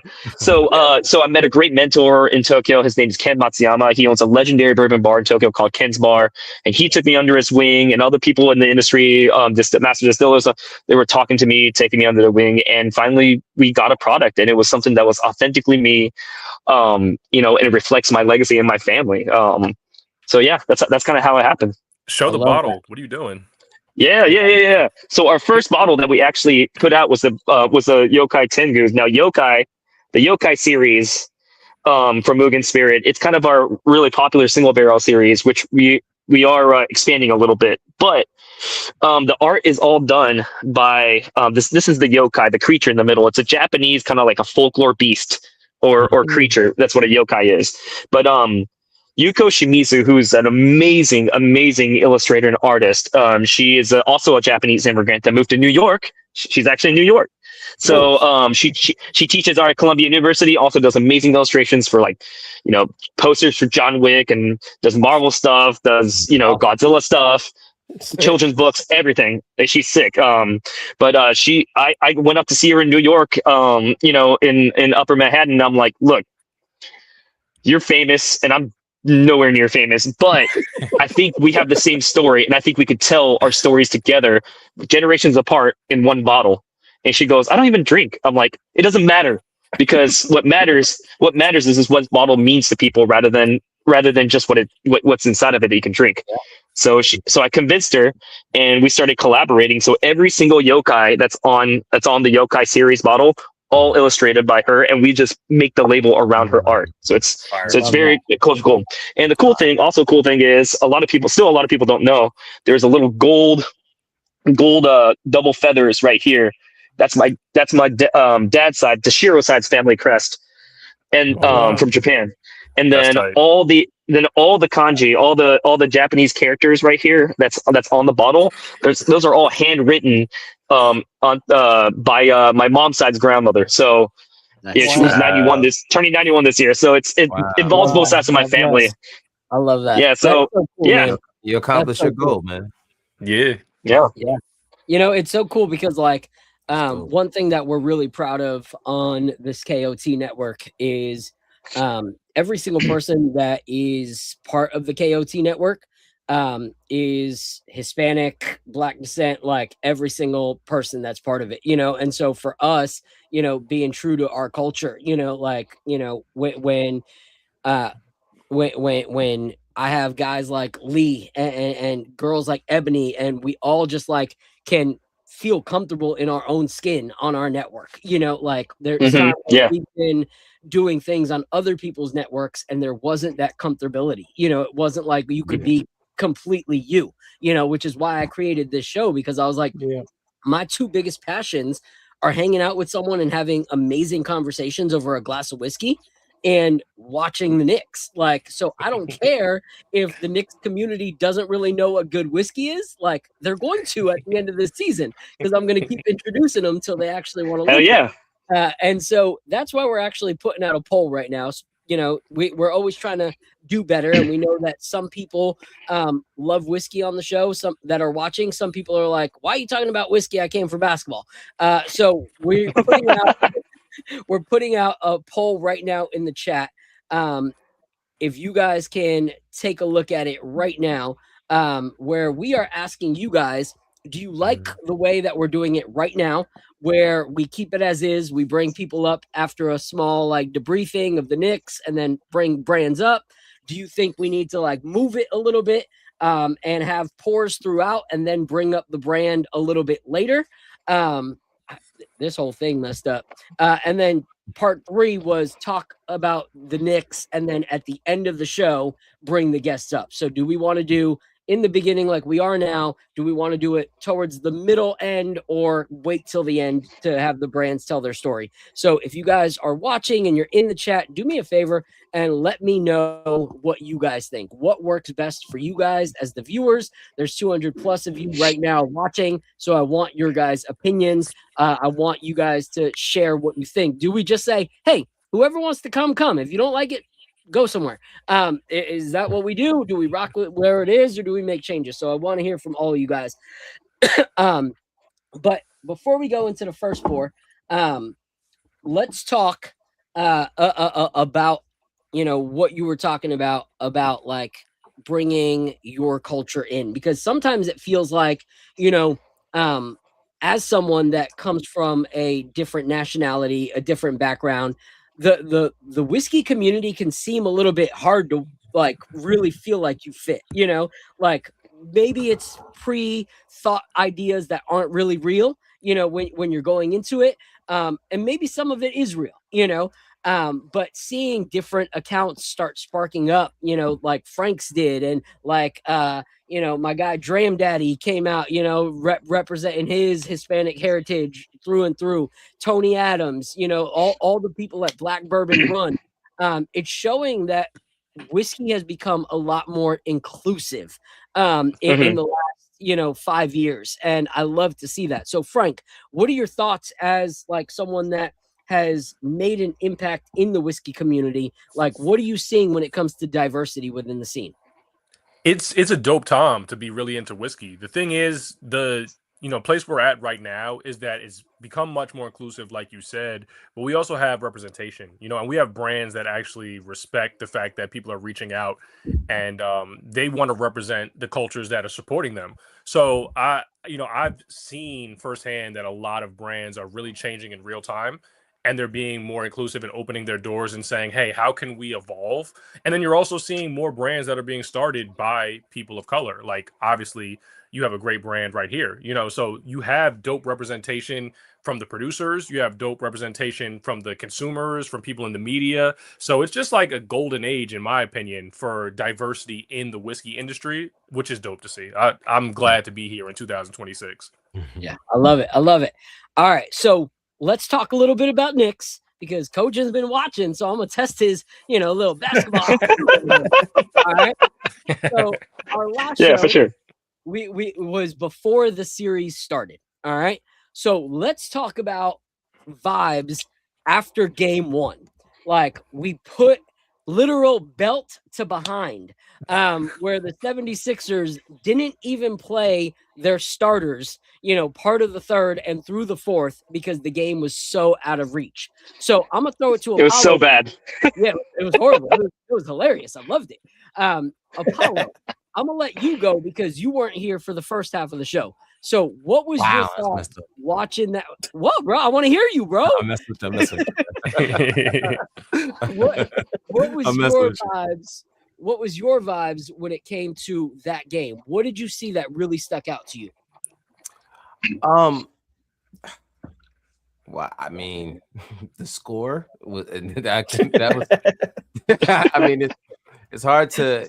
It got crazy. It got crazy really, really fast, and I was kind of, I was looking, the way the series ended with Atlanta. I'm like, all right, well, that was Atlanta. That's a team that we should have beat. We really shouldn't have struggled with them as much as we did. So maybe that was just how we ended that series. But to start this series that way, that was a big statement. You know what I mean, to me. So I was proud, man. I was happy. I was in there jumping around. My kids was jumping around watching too. They just really played a really, really great brand of basketball, and to be able to see Tyler Kolek and Muhammad Diawara in a playoff game, that means that you did your job. You know what I'm saying? So yeah, it's I could talk about stats and all that, but it just felt great to watch that game and to start the series off that way. Yeah. To your point of Atlanta series, a lot of times we talk about how sometimes even in the fourth quarter of a game, the Knicks will take their foot off the gas and you're like, yo, keep accelerating. What are you doing? So after that Atlanta series, I was like, man, all right, we'll see if they can do this again. But it's like, they didn't take their foot off the gas going straight into, this series, so the last 3 games, it's just been nonstop acceleration. Which was great. And to your point about the bench, you're talking about Kolek and Diawara, but you've really done good when Pacome Dadier is getting some minutes, because my boys are 5 and 8, and they're like, why is Pacome Dadier playing? Like, Pacome Dadier can't play basketball, and you got 4 points. Pacome Dadier got NBA playoff points. That's crazy. Yeah. What were you gonna say, Al? I was gonna say I'm a fan with a lot of PTSD because I've been a fan for this franchise for a long time. So I was over here racking my brain trying to figure out, man, how are they gonna attack us? Who is Jalen Brunson guarding? Like, how are we gonna do this on the defensive end? I wasn't worried about the offensive end. I knew we were gonna. No, they can't stop us.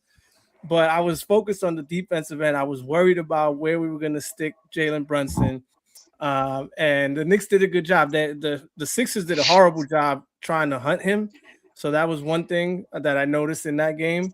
But the Knicks, man, can't complain, man. They came out guns blazing. The other thing I noticed, I was thinking it was going to be another Cat series running the offense through him as a hub. But that game really turned into a Brunson game. Like, Cat got in foul trouble. We had to pivot to the Brunson game. So it's nice to have that where we could run the offense now through Cat, and then we could pivot it and run it through Brunson, and then OG's cooking. Like, we're clicking on all cylinders, man. And it feels like we're hitting a championship level of basketball. Like, I don't think I've ever seen the Knicks play this high of a level of basketball. Yeah, that's true. Yeah. To everyone in the chat, hit that like button, hit that subscribe button. Kojin, I know it's not the Seattle Supersonics, but OG is looking very Sean Kemp meets, He's looking good, man, honestly. And the thing is, as y'all mentioned, I mean, I know Cat got into foul trouble a little bit afterwards, but I think I didn't even mind it that much because I feel like him being on one in that force kind of led to where there was a lot of a lot of kind of like, oh, which way is this going to go? Like, where do we need to guard? It kind of really threw the defense off in general. So when Brunson was like ready to cook, he was ready to cook. You know what I mean? And he was definitely crazy on that game.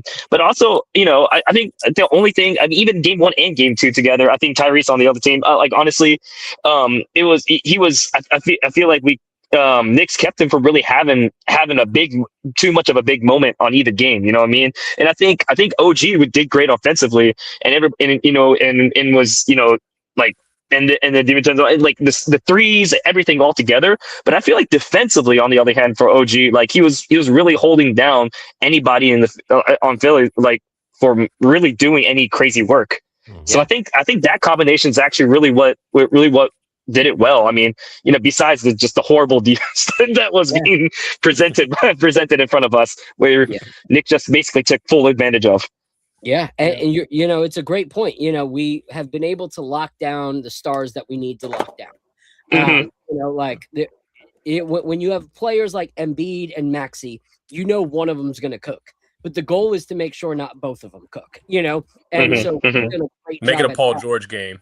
Exactly. And so for me, you know, my X factor this whole playoff series has been OG and Anunoby. You know, and as a Sonic fan that you are, like, I see him playing as if, you know, Gary Payton, Sean Kemp, and Detlef Shrimp had this like weird, you know, collaboration.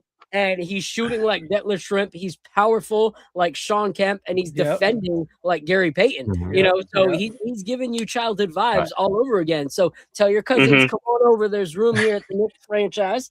Hey man, I'm telling you, man, that honestly, that wingspan and everything all together, it's just like the swiftness with that wingspan, like, it is giving me those vibes, man.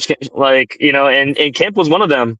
Like he could activate offensively, but a lot of people forget, maybe not all, but a lot of people forget that he was very, very good defensively too. So I feel like, you know, like if they keep that in place, and like you said, hold the two stars from doing what they do, you know, and Embiid, honestly, if you just keep on, you know, hitting offensively, especially threes, he's gonna come high up. He's gonna have to work, and everybody knows he doesn't have stamina. Yep. So you work him enough in the second half, he's not going to be that useful anyway. So I mean, I think if you just do the work and just really do the offense that like Knicks are like even halfway like good at, you know, like if they do it to their full, there's no way they can stop them. Yeah, I agree. All right, so Frank, before we go into the first pour, what did you see that stuck out to you in game 1? Where do you want to give your flowers, bro? I want to give my flowers, honestly, to defensive adjustments. I think that the way we were attacking Maxey, like as he was bringing the ball up the court, kind of forcing him into some tough decisions, forcing Embiid into some tough decisions, that was what I was really, really happy to see. The Knicks are a great team defensively, so it didn't shock me. But the fact that we were making adjustments in game that really were effective and kind of putting the onus on the young point guard to see some things in our defense and really kind of attack on the fly, you could see it jam them up. You know, like there were things that they wanted to do. It made me sad actually to see Quentin Grimes struggle because I wish he was still a Knick. But but at the same time, like the fact that he was kind of forced into some of those actions also on offense, and we put him in uncomfortable situations, like that's really what made me happy to see. Yeah. You know, what's crazy to me is we've played the like style of basketball that I've been asking the Knicks to play for like the past 10 years. You know, like we've played the level of basketball, especially like ever since Brunson came. This is the kind of basketball that I've wanted to see because I knew that it was a possibility. And so when you look, the key factors for me that stood out to that game were first, the defensive rebounds. I mean, the rebounds in general, we outshined them 39 to 28 rebounds. You get 11 more rebounds than a team in a game. That is multiple second chance opportunities for you and not for them. Like that's going to make a big difference, especially when we go in transition and you see our guys moving with the rebound now, as opposed to everything being slow up the court. So that was a huge thing. And then the thing that I have preached from day one is assists. If this team gets more than 30 assists a game, they are guaranteed to win. The stat is like 85% of the games that we have 30 plus assists, we win. 85%. We only lose 15% of the games where we have 30 or more assists in the last like Move the 2 ball. Oh, wow. last 2.5 years. So I'm like, why would you ever That's go crazy. from that? And so we had way more assists than them. We had 34 assists that game, and they had 15. Like, we locked them Jeez. down. That was beautiful, beautiful basketball. And I'm looking forward to this next game that we're going to talk about, game 2. But first, we're going to go into our first pour. All right. So, Kojin, I'm going to let you lead the way on which one we need to sip first. So, there's different ways to do this because, obviously there's people that like to go by proof. They go do by, lower proof and then to higher proof. Or we can go by kind of like which one has the more delicate palate, stuff like that. But honestly, since my man Frank is here and he was the first inaugural kind of like partner on this on creating the first bottle and getting it out to the world, I want to start with the Nobunaga. Okay. All right. And now let's pull that up right there. Yep. Wow. Boom. Yeah. So this bottle, man, is so cool.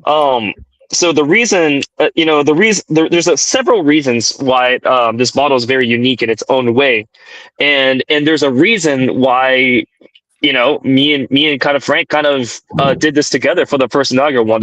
Everything has a meaning. That's the one thing we do really well, I believe, in Mugen. We don't we're like National Geographic like researchers. Yeah. For like a week and a half before we even choose what we're going to put on labels. You know what I mean? So when we thought about Nobunaga is a guy that kind of, everybody thinks of him as a shogun, but he skipped the shogun level. He went from like being under a shogun to straight being a daimyo, which is like kind of like the ruler, right? And the way he did it is because he was really smart. He was ruthless, but he was also smart in his tactics. And one of the coolest things he did was he actually was one of the first people in this war era of unifying Japan to actually use like Western weapons and Western tactics. Like he was the first one to be like, hey, they got these things called guns. We should probably use guns. They're pretty strong. You know what I mean? Like everybody, but, he was really interested in it. He's like, can we make this? Like, how can we make this better? How can we implement it into our fights and stuff like that? He also loved Western food. He's like, hey, this food, if you do this, like if you do that, like it tastes better. It might last longer, so you can take it longer in battle. And he also liked sweets too as well. He was very big into in the years that sugar was very valuable. He was very much into sweets, and he believed that we had to take in that culture and be a part of it rather than kind of shun it away, which a typical kind of like strong island nation would do, to kind of further on and be a better country and be better at becoming a more stronger unified Japan. Hey, Coach Kojin, I don't want to cut you off, but this is reminding me of Jalen Brunson, like skipping steps to become the man. You know what I'm saying? Like enjoying West Coast culture. He went from the Mavs to the Knicks. Like I'm starting to see some vibes where it's like Jalen Brunson embodied. But go ahead. I didn't even see that. That's crazy. That's actually really relevant. No, but and also we're talking about the Knicks in the Supersonics too. You know what I mean? But because that's me in this nutshell. But also Nobunaga. So he was a really, really big guy in kind of combining the cultures outside of Japan and inside Japan. And that's why on the back of the bottle, if you can see right there, so Nobunaga had a Japanese signature, but that's his Western signature. Wow. He had a Western sideways signature too, because he thought it was cool. So I put it on the back. But the reason why all this matters is because what we did with this bottle was something I don't think anybody's done before, which is we took 15-year-old Kentucky Street Bourbon, right? Which pretty good. A lot of people might know the term buff turkey, but we took that, but we wanted to elevate to a second level, a next level. So what we did was we brought, now a lot, when I say Japanese whiskey casks or ex-Japanese whiskey casks, everybody's like, oh, is it Mizunara? And that is not what we did. We didn't use a Japanese wood whiskey cask per se. We actually got whiskey cask that used to have Japanese whiskey in it in Japan. I went there, selected it myself right after they dumped the Japanese whiskey, and smelled inside every single one. And I'm like, this one. Brought 5 of those casks, which were actually originally ex-bourbon casks that went to Japan to get filled. Oh wow! Brought 5 of them back. pretty much on my back to Japan, and then I got it fixed up by Kelvin. Shout out to Kelvin. And then rehydrated it, and then dumped this 15-year Kentucky straight bourbon in there for another like months for secondary aging. And the barrel's from a place called Chichibu, Japan. And while I can't disclose the exact distillery, there's only like one distillery that everybody knows from there. It's a very famous distillery. And they created the first Japanese kind of whiskey culture to combine not Japanese whiskey with other whiskeys around the world. So there's that collaboration. And then there's two, the Japanese whiskey being dumped and brought back, and unifying the trade between Japan and America. So that's two. And then three, like the flavor inside of it is Japanese whiskey and all these different whiskeys that were inside that blend kind of combining and giving new character that's otherwise probably not in a lot of other barrels in this bottle. So, and then on top of that, I was like, man, we gotta keep on creating the theme. So I was like, an Asian whiskey lover, a black whiskey lover coming together to creating something that's never been done before. I mean, that's iconic in a bottle. So we're like, so I called him up. I called Frank up. I'm like, yo, it's got to be you, right? And he's like, I'm already there. And then we made it happen. Number one draft pick, baby. It was number one draft pick. I love it. Yeah. So that's what it is. Do you guys disclose which Kentucky bourbon you use under Mugen Spirits, or is it just kind of like, if you figure it out, figure it out? Well, I mean, as I just kind of like mentioned, this is the 15-year stuff in here is Buff Turkey. So it's like the Buffalo Traced contract distilled for wild turkey juice that's 15 years old. Now the other ones, I could kind of talk about it, but based off of what information's on the internet, you could probably figure it out. But for me, I don't have a certain thing that I put in all my bottles. I just pick what's good and put it in the bottle.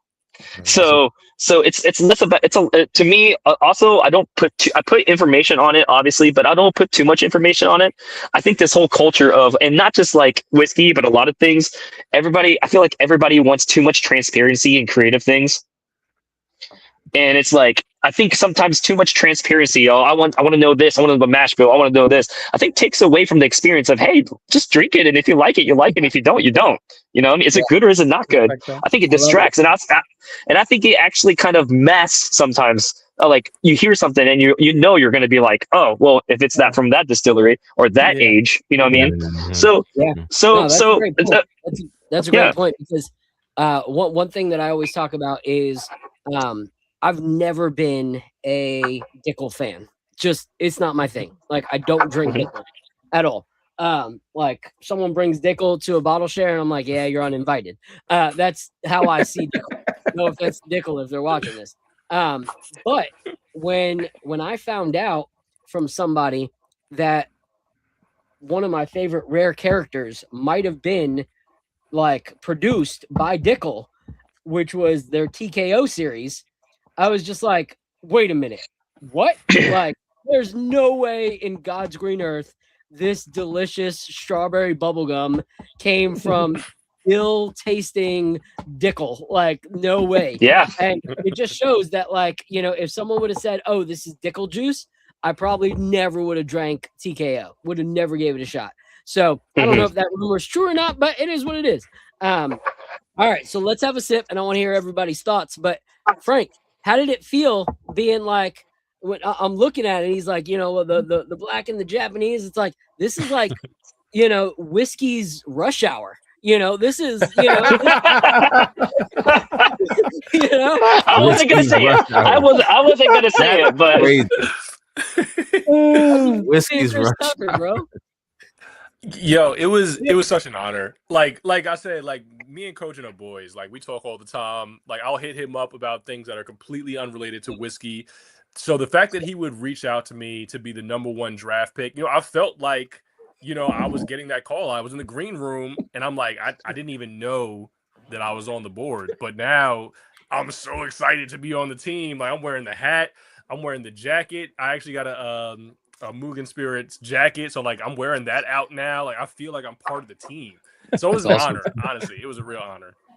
Mugen jackets. I think the Knicks Nightcap need to wear those sometime. Those sound fire. There you go. Yeah. Put a Sounds Knicks good. I don't logo on know. Yeah. We're gonna All right, come back up on it. everyone get a sip. Let me know what you think. This is ridiculous. Yeah. And honestly, this pour, I have to say before Gold, like I created this because I really wanted something that bourbon lovers could still get behind, but something that's different. Yeah. You can always make something that's different, but I didn't want to abandon the bourbon, the pure bourbon lovers too. So that's kind of the mentality I had when I got into making this. Yeah, Love it's it. like a love letter from Kentucky to Japan, and it tastes like frozen envelopes to me. I don't know about anybody else, but I'm getting Patrick Ewing vibes. It's like frozen envelopes. That's All funny. right, Apollo. What do you think, Apollo? It was really, really fruity. Like, you know what I mean? I think Yep. that's like the first thing that I got. Yeah.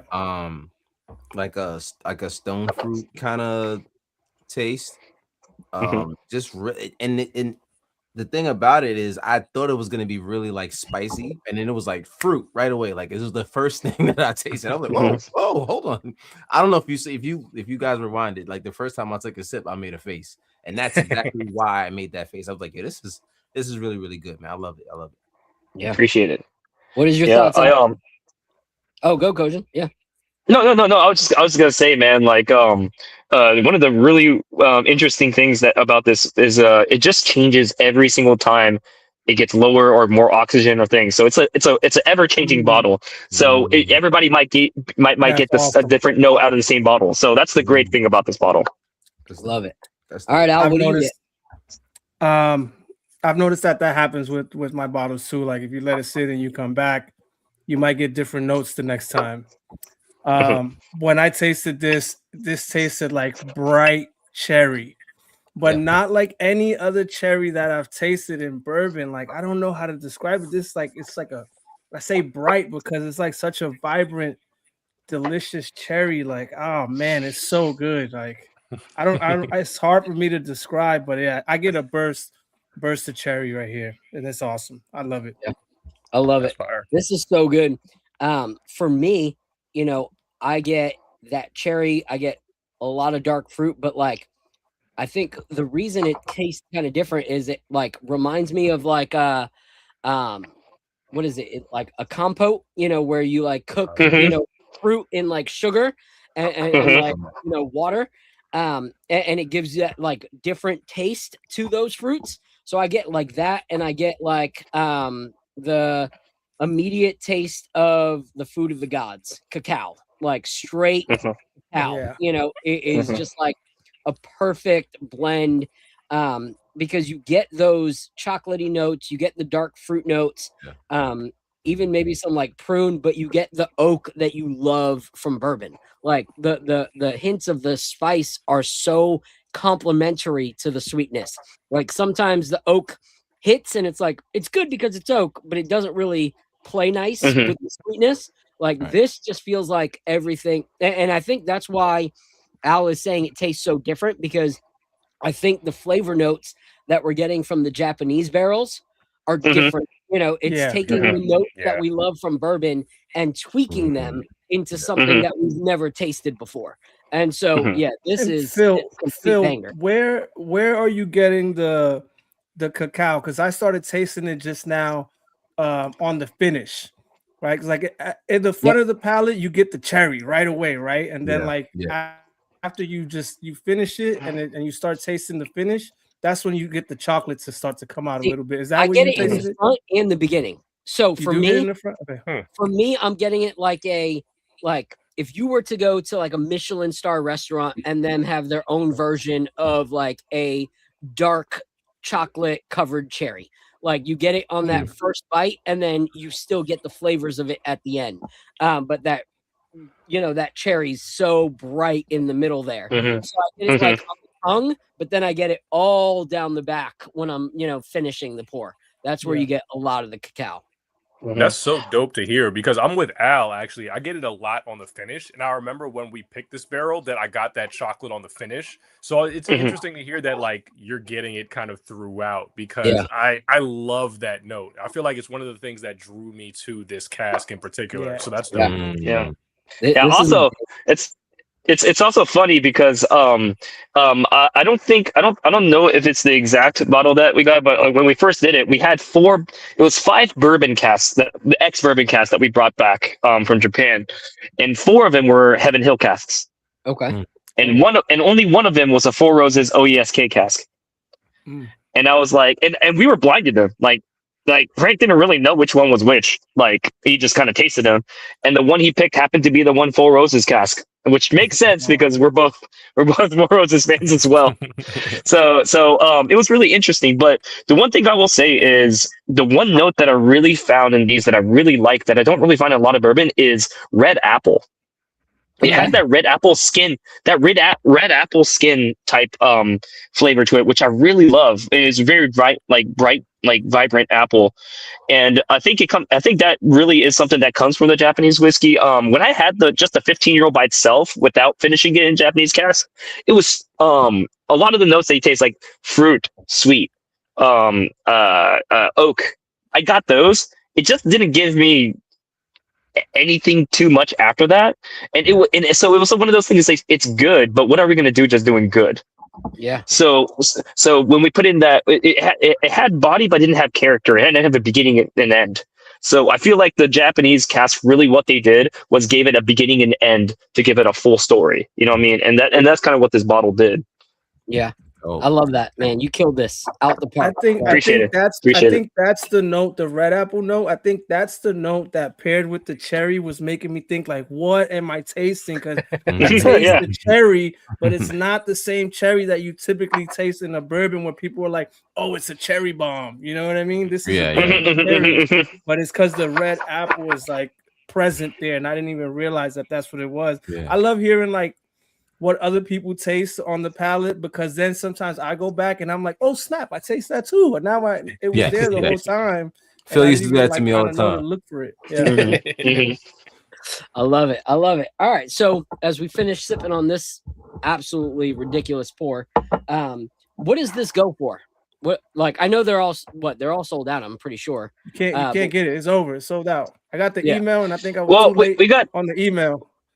we got a couple more things coming, so don't worry about that. But so the Nobunaga is is kind of our high end line. It's something that we're not going to do all the time, but when we find something fun and interesting, we'll do it. So these are at 350 MSRP. Okay. So yeah, which to me, I try to put it. I was on the consumer side way before I was doing this, so I try to put it at the best price that we could do it with this stuff, because this stuff, 15-year Kentucky straight bourbon, especially from this distillery and stuff like that with the provenance, it's not cheap. And then on top of that, getting barrels from Japan and shipping it to America, that ain't cheap either. But I just wanted to make it a price where people can still agree with it and be able to enjoy it and be able to pop it and drink out of it. So that's where it was. So that's kind of our higher end option. I don't think it's a bad price, because there's some buff turkeys that, were in the same price point, and everything was done here in the States, and it was just a barrel, it wasn't finished in a Japanese barrel or anything like that. I'm assuming secondary is up to probably 1,000 or more on secondary. Is that what we're assuming?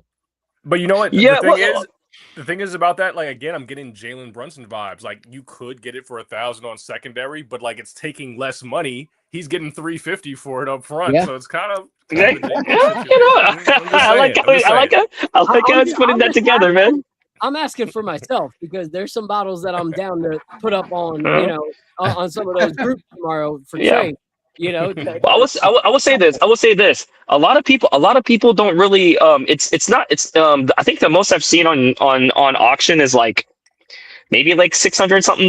Like on secondary still a lot of people. I think a lot of people haven't really realized what it is. But I would get it sooner than later, because we only have like maybe like a few more barrels of this, and this is not a place. The reason I chose these barrels is because it's not a place that sells barrels at all.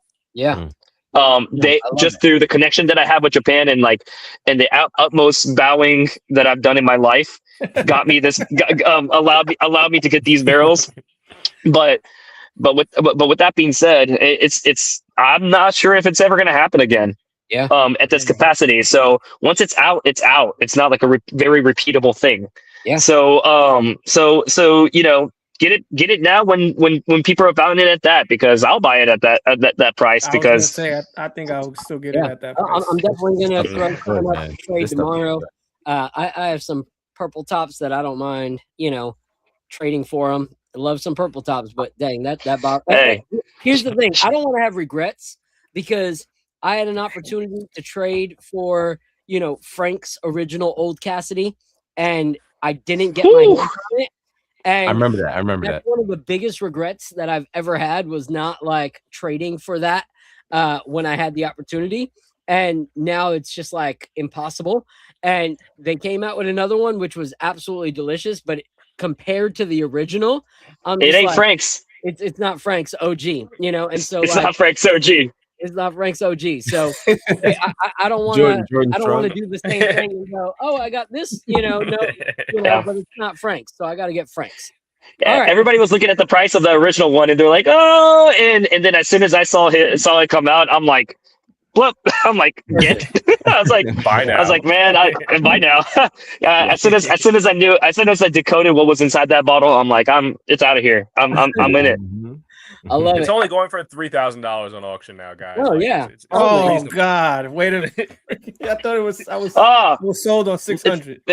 It's reasonable. I only have like 6 ounces of it left. Lost profits. His old Cassidy, his old Cassidy, not this one. His old Cassidy. So you're good, Al. Which is a great value. Yeah, which is a great value. 600. Okay. Yeah. All right, guys. So amazing pour, amazing first game. Thank you for this. Oh my God. Second game, not as amazing, yet we still got the victory. Yes, 108 We did. to 102. A little bit, concerning on a few things that we want to talk about. Talked to the guys earlier about like some topics we wanted to hash out. And the first one I want to say is talking on a positive note. So shout out to my girl B. She's absolutely in love with this guy. But Mikal Bridges, he has been the Dr. Jekyll and Mr. Hyde of the New York Knicks.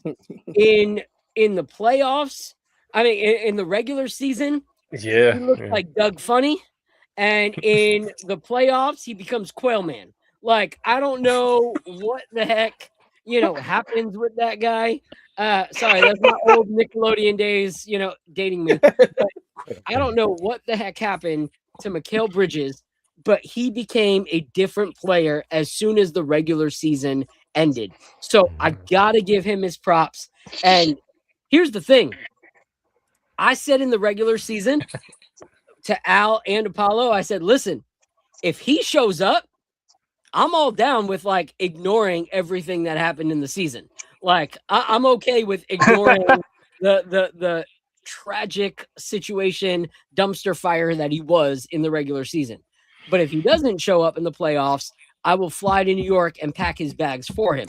But he has shown up and he has earned his keep as a New York Knick and has delivered in that Hawks series. And even more so, he's not just delivering defensively now, but he's also contributing offensively. So I'll go to you first, Al. What are your thoughts on what you're seeing from Mikal Bridges? So Mikal Bridges, man, he had a good game in that blowout game against Atlanta. And I was thinking like, all right, is this just a flash in the pan? Is this going to carry over? And then he had a really good game 1 too. And then in game 2, he had another great game too. And the whole time he's been playing great elite defense. He shut down Maxey in game 1. Frank, did you know that game 1 was the first time that Maxey hasn't scored over 20 points since February? He had that boy in jail. Let's go. Crazy. So Mikal, he's been doing his thing, man, and I can't complain. Like, this is night and day from what he was doing in the regular season. So maybe he was just saving, all his powers for the playoffs. And look, man, if I'm gonna echo what Phil said, if we go to the championship and we win it all, you know, I will never ever speak about them picks ever again. That's a fact. That's a fact. All right. So before I throw it to Frank to talk about Mikhail, I do want to, you know, Kojin, you had talked about, you know, your love for hip hop, you know, my love for hip hop. You know, before I was doing this and before I was a photographer, I made music full time. And that was my love as well. And I know Frank, you know, doing interviews with Up Rocks and everything like that. He loves hip hop. Matter of fact, like, you know, I'm working on a track right now with Sky Zoo, who's also a huge you know, New York. Oh, wow. And so Give it up for that. Give it up for that. Yeah, Sky Zoo. That's fire. So it's the first time in like 10 years since, well, 12 years since my brain tumor surgery that I'm actually putting out music again. And so I'm excited for that project. But this group that we talked about earlier with that artist, he creates really dope New York Knicks merch with a group called Bacher Back Pages. And a lot of it is very hip hop influenced. So I want to show you guys these because I think that you guys would freaking love these. So like this right here, this is their JB Doom. Woo! Come on. Shout out to Madlib. Yep. Shout out. So that's a fire one right there. Then they got this one right here, one of my favorites, A Tribe Called Knicks. Ooh, oh man. Tribe. Yeah. That's the first hip hop I listened to on vinyl. Yes, it was one of my favorite groups of all time. I bought that shirt. The Knicks set. Man, as a generation that touched on a little bit of that Dipset days, that's hilarious. I like this one. I like that. This one's a fire one. Come on. Oh man, Illmatic. Yeah. So shout out to Nas. He got automatic on the side. It's scribbled out. That's fire. Here's another Doom one he's got. Food. Freaking insane. I even like that one even better. Yeah, that's crazy. Yeah. And then this Raekwon one right here. Oh, that's fire. Only shout out to Raekwon. That's fire. Yeah. And then this one right here. This little Mobb Deep one right here. That's sick. Fire. Wow. This Liquid Swords one is insane. Yeah. The woo. That's crazy. Yeah. I think we need the Liquid Swords for every single series. Like we need the Atlanta one. We need the Sixers one. Oh, Josh Hart. Get chips and die trying. Get chips and die trying. This one's fire right here. This little Lloyd Banks one right here. Oh no, man. Oh, that's fire. Mobb Deep. Yeah. And then I don't care about that one. Where's the other ones that I wanted to show you? So far, there's two people that I'm not seeing. That's New York that I'm getting sad about. Tyler the Creator. Okay. I need a Busta Rhymes one. Oh, Extinction Level. And I need Rakim. Big Brun. I need that's. Yo, why he making? Oh, Big Brun. Dude, that's crazy. Why they making fat? OG Unit. Honey buns in his OG Unit. That's wild. That's hilarious. I like that. OG Unit. I like that. Action Brunson. Instead of Action Bronson. Action Brunson. That's fire. This one right here. There you go, bro. Boom. Iron Man. Oh wow. Iron Man. All right. Yeah, that's tough. Trying to find one of my favorites that I wanted to show you guys. They got State Property up here. Okay. They got Camera. Oh wow. Killer Cam. Oh, this one's fire. I love this one. NYK Aliens instead of ATL. Okay. That one's fire. But yeah, just a brand for anybody that is a New York fan. Oh my god. That's crazy. Play basketball. So yeah, so anyone who's a hip hop fan and a Knicks fan, this is a really dope brand. This J. Cole one right here that they got. Oh man. KOD. That's fire. Another JB one. This one's fire as well. Oh, Life of Times. That's fire. So this is my favorite one right here. All right, who knows this album? Come on. Oh, that's Black Star. Come on. Yeah, that's Black Star. Yeah. Yes, that's my That's favorite fire. shirt of all of Most them right Def and there. Talib Black Star is one of my Kweli. favorite albums of all time. Mhm. So yeah, so if anybody is a hip hop fan and you're interested in supporting a good brand, check them out. Here's another Deuce Nicola. Cole Cold World. Oh man, Cold World. That's fire. World. So Up yeah, there, Tyler anyway, Kolick. That's that's hilarious. really cool. I love that. yes, sir. Yes, sir. Shout out to everybody in the chat. There's over 245 of you guys in the chat right What up, now. y'all? Shout out right there to Jean Shorts and Tim's. Shout out to Diana. Yeah, that's Jean my Shorts sis. and That's Tim's my is tough. sis. Hey, What up, sis? Diana, nice What up, to meet Diana? you. Appreciate you. I saw you on some text messages with Al about checking out the show. So appreciate you so much for coming out. Shout out to my girl Nixon is. Shout out to K Stone up in the building. We got Bogus Bogus Macaroni. Macaroni. That's my guy. Yes, sir, yes, sir. Prezi the boss is in the building. Prezi was good. Prezi. Potato. Giving everybody an update.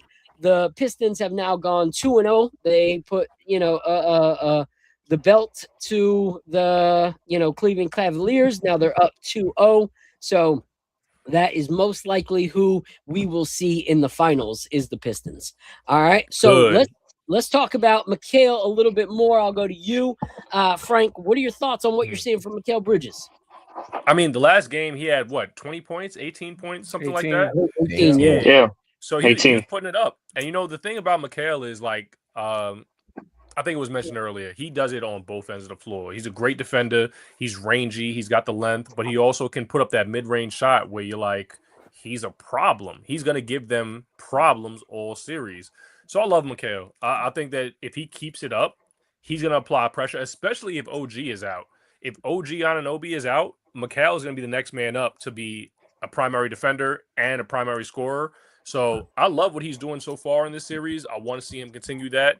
Hopefully OG comes back. But if he doesn't come back, I think Mikal is primed to have, 25 points and be in kind of that range as a secondary or a third scorer behind JB and Cat. Yeah. It's crazy because, like, we don't need Mikal to be a superstar. We just need Mikal to be consistent to win. And he's been consistent defensively in the playoffs. But now he's being consistent these two games offensively as well. And that is something that sets us apart because we can have a game where Jalen or Cat go off for 30, but if everyone else is putting up 8, we could still walk away with an L. But if Jalen and Cat are putting up 20 and OG and Mikal are putting up 17, 18, now all of a sudden it's a different game. Now all of a sudden there's less pressure on our bench to actually have to produce because they can just, do what they have to do, keep the lead, get us a little bit more of a lead, but they don't have to make up a deficit, which is where we would suffer in the season. So we're not going to talk about Mikal anymore, but what we are going to talk about is Karl Anthony Towns. All right. And I'm going to go with you first, Al, because this is something that we were talking about in the chat. Cat was incredible in that first series. Running the offense through him is the smartest thing that we could have done in the playoffs. It makes everybody else better. And JB looks like a stud when Cat is running the offense and they have to second guess what Cat's going to do. But what's limiting us right now, luckily it didn't limit us as much in that first game, but in the second game, it limited us more because we had to have Cat sit for half the game because of his foul trouble. So what are you seeing from Cat? Like, this is something that we were celebrating in the last season that he reverted from, was fouling, on the defensive end, and his defense was stellar. What do you think is causing the issues in these first two games? Yeah, in the last series, like you said, I was celebrating the fact that we were no longer seeing Cat with the stupid fouls, the little chicken wing that he led the league in offensive fouls this year in the regular season. No stupid fouls, no dumb turnovers, and we were confidently running the offense through him.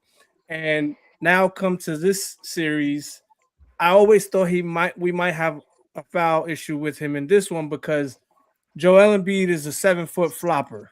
Like this guy, you touch him and he's 100%. on the floor. To the point where I have one of my cousins in my Knicks group chat. He has an active count of how many times Embiid flops in the game, and it gets up to like in the tens every game. Every game. So that was game one. Like I knew that was gonna happen in game one. In game two, what happened was he was just getting kind of caught out of position. Maxey was, a lightning bolt, and he was picking up, fouls like that, trying to run back into position. I saw him be a little aggressive, too overly aggressive, like a little too excited in the first game, and I knew he was going to pick up his second foul in the first quarter. And I think he's trying to he's trying to set the tone, right? He's trying to play that tough playoff defense, but like he's got to realize what kind of whistle they're blowing that game, and if they're going to be calling ticky-tacky fouls, he's got to chill out because we need him. Like we're going to need him down the stretch. So it's really important for him to like be careful with his fouls, especially if we're playing the double big lineup, because if he's getting in foul trouble and Mitch is getting in foul trouble, now we're staring at Hukporti minutes, which can, it may good or it may not be good. You know what I mean? So we got to be careful. Yeah. It was a great point because you have to play, like Nix and Ish said, we need Cat in this series. So he has to play more disciplined. Like when you realize that Mitch is not available, you have to think better. Like you have to make better decisions. Like when you have Mitch, it gives you a little more freedom. But when you don't have Mitch and your next best option is Hukporti, and Hukporti hasn't really been getting any burn for quite a while, especially in like actually important play time minutes. Like you have to make smarter decisions to put your team in a better position to win. Making fouls that just weren't necessary. A lot of them were bumps. A lot of them were just like not, reaching in for something you don't need to reach in for. Yeah, you don't have to. Right. When you know that like you swing your arms to draw the foul from the other person, like you should at least know, because you're so good at that other people do that too. So that should make you like be mindful of it and say, I have to pay attention to this stuff. So Cat definitely has to play better, because honestly, in that first series, he was our MVP. Like he seriously was our MVP. And we need that. It allowed Jalen Brunson to cook, but it also allowed Jalen Brunson to struggle if he needed to struggle, because it was opening up things for other people. And these two games, we have not seen that, especially in that second game. So that was frustrating. And so for me, I think that, Cat is very, very important, and he needs to get that under control. So Kojin, I'll talk to you about what you saw in that game. What did you see in that series as opposed to the other that you think like kept Cat a little more loosey-goosey with how he was defending, and not really mindful of what could, happen with what he was doing? I think the foul trouble was kind of scary, because like in a series where you don't know what's going to happen in terms of player arrangement and also just injuries, like it happens all the time in these series. Like you can't be especially in series 2, like you can't come on, like you can't be that everywhere and expect that that's going to last the whole time. And second of all, another thing that like I really do want to mention that I kind of saw throughout game 1 and game 2, or rather like game 1 versus game 2, is game 2 there was a lot more careless shots, a little bit, I felt, in my position. I think game 1, like Brunson's killing it. He was making, I think it was like 70% of his shots. And then the next game, Cat's making like maybe half of his shots, and taking weird ones when he could have just kind of stuck to just more steady classic stuff, more safe stuff per se. Brunson was not hitting everything the way he was in game 1, and overall, I just think the average just field goal percentage was just kind of dropping a little bit, and I think it's a little bit careless. And although I do think that he really kept his defense with, especially, like Maxey, I think he still kept it to a certain point, and that's the defense that they stuck to really, really, allowed them to win this one. But man, they're gonna have to move the ball around a little bit more, and they're gonna have to shoot a little bit. I mean, even if they shoot less like field goals, they just need to have a little bit more consistent scoring, because without that, it can really easily slip away, like it almost did in game 2. Yeah, and it's a great point, because it all stems from who our MVP was in the first series. Like the reason that you saw Jalen Brunson suffer in that last game, like consistency wise, shooting 42% for the night, was because Cat was out for more than out for like 20 something minutes of the game. And when you have your other main scorer, and some of those minutes OG was out with what was happening to his leg. So when you have your main guy that people are having to question in the last series and in game 1, and he's not on the court, now you're relying solely on Jalen Brunson's offense. And Jalen Brunson doesn't create for his teammates as easily as Cat creates for his teammates. And when Cat is facilitating, it makes JB's shots that much easier. It makes it more of a wise shot. JB actually second guesses whether it's a right shot or not, as opposed to when he's the one dribbling with the idea, I need to score. And so Cat being out makes us suffer in those minutes defensively and offensively. Really put them in a poor position.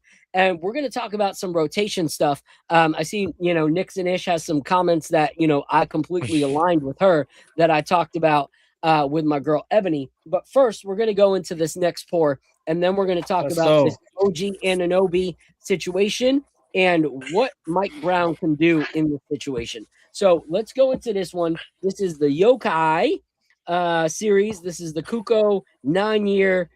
This is 2016. So has this been released yet? So this is our new 2026 series that we released of the Yokai series. And the first one we did kind of a masculine, very warrior energy Tengu. And so the next one we decided, hey, we wanted to do something a little bit more on the complex, more kind of feminine energy side that's a little bit more delicate, a little bit more of those adult bitter type notes, something that kind of tastes almost like a breakfast for dinner. So and that's why I chose this series. So for these Kukos, at least for this colorway, now there's going to be another colorway coming soon, which is going to be kind of segue into a different barrel series. But this barrel series right now that you have in your hand, this is a wheated recipe. So it is 70% corn, 15% wheat, but then it's 10% honey roasted malt, kind of like what they do in beer. So what percent? 10% honey roasted malt. Okay. And then 5% distiller's malt. So 70, 15, 10, 5. So it's not really a 4-grain, but it almost kind of is a 4-grain in a sense. But it just, and they're all in Kelvin barrels. So you're already going to get that dark, like luscious kind of mouth feel, and those tobacco-y, leathery notes that you will often get in a high char Kelvin. Oh, I'm not familiar with the Kelvin. What's the Kelvin? So Kelvin barrels. So Kelvin is Kelvin Cooperage is a company that makes barrels in Kentucky, and they're just experts at it, man. They make really great handmade barrels that really give that really, and they really concentrate on the seasoning of the barrels, which is, really letting them rest in kind of nature and getting kind of letting that the wax kind of dry on, the homogenization of the wood inside of it, and that's going to be the barrel, and overall scientific characteristics of that barrel that makes bourbon sweet and very caramelly and tobacco in a sense. But they're just kind of an expert in it.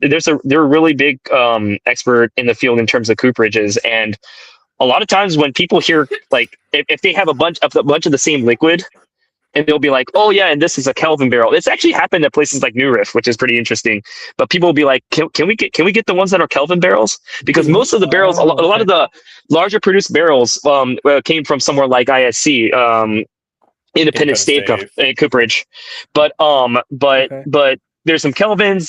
There's another company called Canton. There's a lot of different more smaller independent cooperages that are out there, and Kelvin's just one of them. Right in the heart. They're in Louisville, Kentucky. You can visit them, and they just do really great work making great barrels. So what's the chart? You said this is a chart barrel. Yeah. So I believe it's a Char 3 Kelvin barrel.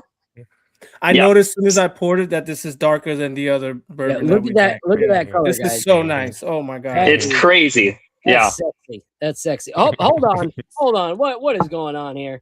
We got. That's what made me make a face a second ago. Oh man, that's my brother-in-law, man. Oh, come on, man. Boo that man. Can you put the booze on? Yeah, Boo! I just saw what that was said. I'm like, man.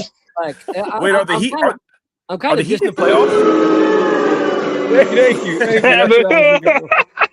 Keep going.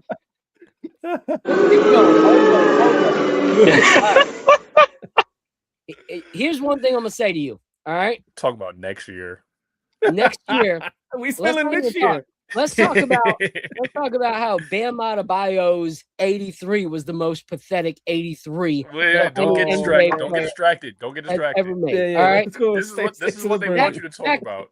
Here's the thing. I've only had like 1 ounce. I don't have enough time for Heat fans. All right. 1 ounce of whiskey does not prepare me for a Heat fan. All right. Anyway, so let's go straight into this one. Yeah, man. Insane. Was there more you wanted to say about the bourbon before we drink it? Well, to me, like I said, like when I can really visualize and characterize a barrel, that's when I'm like, oh, it's the one. And this one, I smelled it, and as soon as I smelled it and tasted it, I'm like, it literally tastes like breakfast for dinner. Like it tastes like maple syrup. It tastes like coffee. It tastes like it tastes like just like a little bit of like butter on some like lathered pancakes and waffles. You know what I mean? Like it gave me that breakfast for dinner vibe, because breakfast for breakfast is just breakfast, right? But breakfast for dinner, there's something you're looking for. You know what I mean? You're going a little bit extra to make sure that you have those flavor notes, and that's what I really get in these. So get the blueberry, got all that in there. So I really love this barrel series, and since it's so delicate and so complex, especially with the bitterness and the oak structure combined with kind of the sweetness and the fruitiness and the leather in it, that's why I decided to make it the Kuko, which is a spiritual fox that flies in the clouds. Bro, this is so unique. Like I'm just going to say this is different to me, because I get the breakfast notes that you're talking about. I get the maple, but I also get some citrus in there, which is something that I always love. Leather notes. You put leather notes in a whiskey and you got me. Like it could, seriously, it could just taste like leather and orange and you're good. But like I love it. Have the maple as well, but I also get like, it's weird. Like I'm not like a huge soda drinker because I don't drink carbonated drinks, but like I'll taste things so that I can like use them for like cocktails and flavors and stuff like that. This has this like Dr. Pepperish kind of like taste to it to me. Like, like it's like if I was sitting at IHOP with a pancake and some syrup, some honey. Hey, don't knock not IHOP, Waffle House. All right, let's go. Okay. We're good now. We're good now. So I'm at Waffle House. I'm having a pancake with some syrup, some honey, some orange, and drinking some Dr. Pepper. This is, and the thing is, you said breakfast for dinner. You never go to an IHOP at an actual respectable time. Like you never. Like no one goes to IHOP before 9 p.m. Unless they 100%. So that is what I'm drinking right now. Is I would be at IHOP at 10:17 at night, and I am drinking Waffle House in a glass right now. This is crazy. I love it. That's and it smells like it smells like amazing. Shout out to Oh gosh, I just love this, man. What are you thinking, Apollo?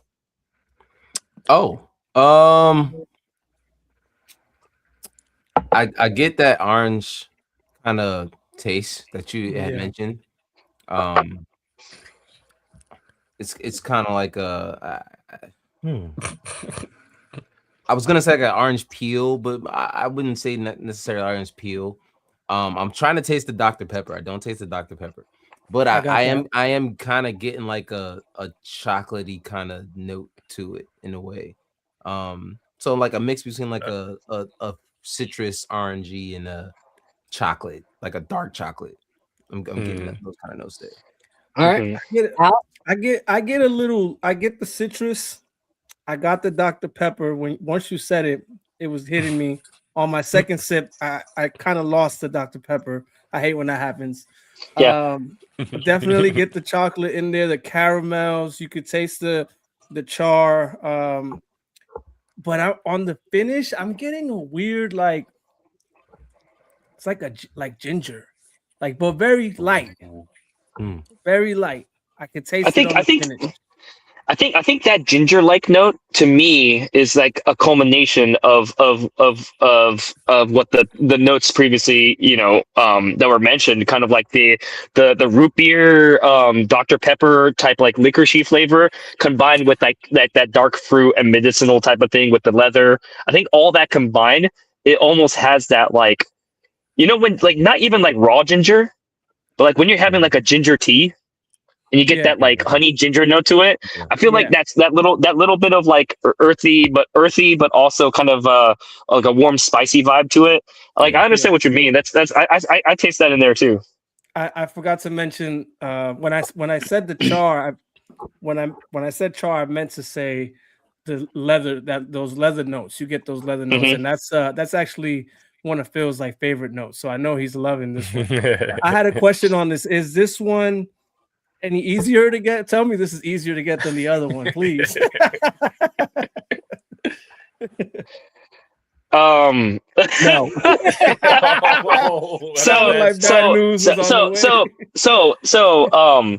Actually, New York is about to get.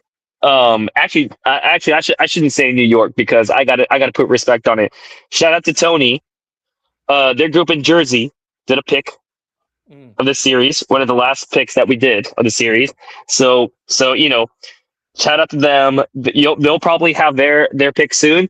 But besides the pick, we're gonna release more on the website, but from our website as well. So sign up at mugenspirit.com and you'll get the emails. And y'all know if you're also anybody here signed up, and I'm pretty sure a lot of people are. We don't really spam anybody. We tell only people important information like when the bottles come out. And then when we got dope merch, that's about the only time we email anybody. But sign up and you'll get it. But I will say, our first release that we did of this of this series, it sold out in unfortunately about I think 12 to 13 seconds. So I need to invest in a bot to get one of these. I mean, you can try all you want, man. But it's funny because like you say that. But my girlfriend who doesn't even do bourbon like that wanted a bottle, so she got on and she kept on refreshing and she got one. So look, it's not impossible. You just gotta be on it. Okay. You just gotta be Kojin's girlfriend to get it. Look, I didn't give her any advice. We weren't even in the same area code when she did this, so no help. But honestly, and we try to be fair. We release at the same time online, at same day, same time usually, and we're gonna have a couple more. So don't worry. But don't worry about it. You'll be able to probably. I imagine you'll be able to grab it. And if at the end of the year you're like Kojin, you lied. I couldn't get any bottle. Then I'll personally get another sample that y'all can share with you and your friends, and I'll send it to you. Okay. All right. I will try. I will but only if you try. Phil, keep him honest. If he doesn't try, if he doesn't try and he comes asking for me.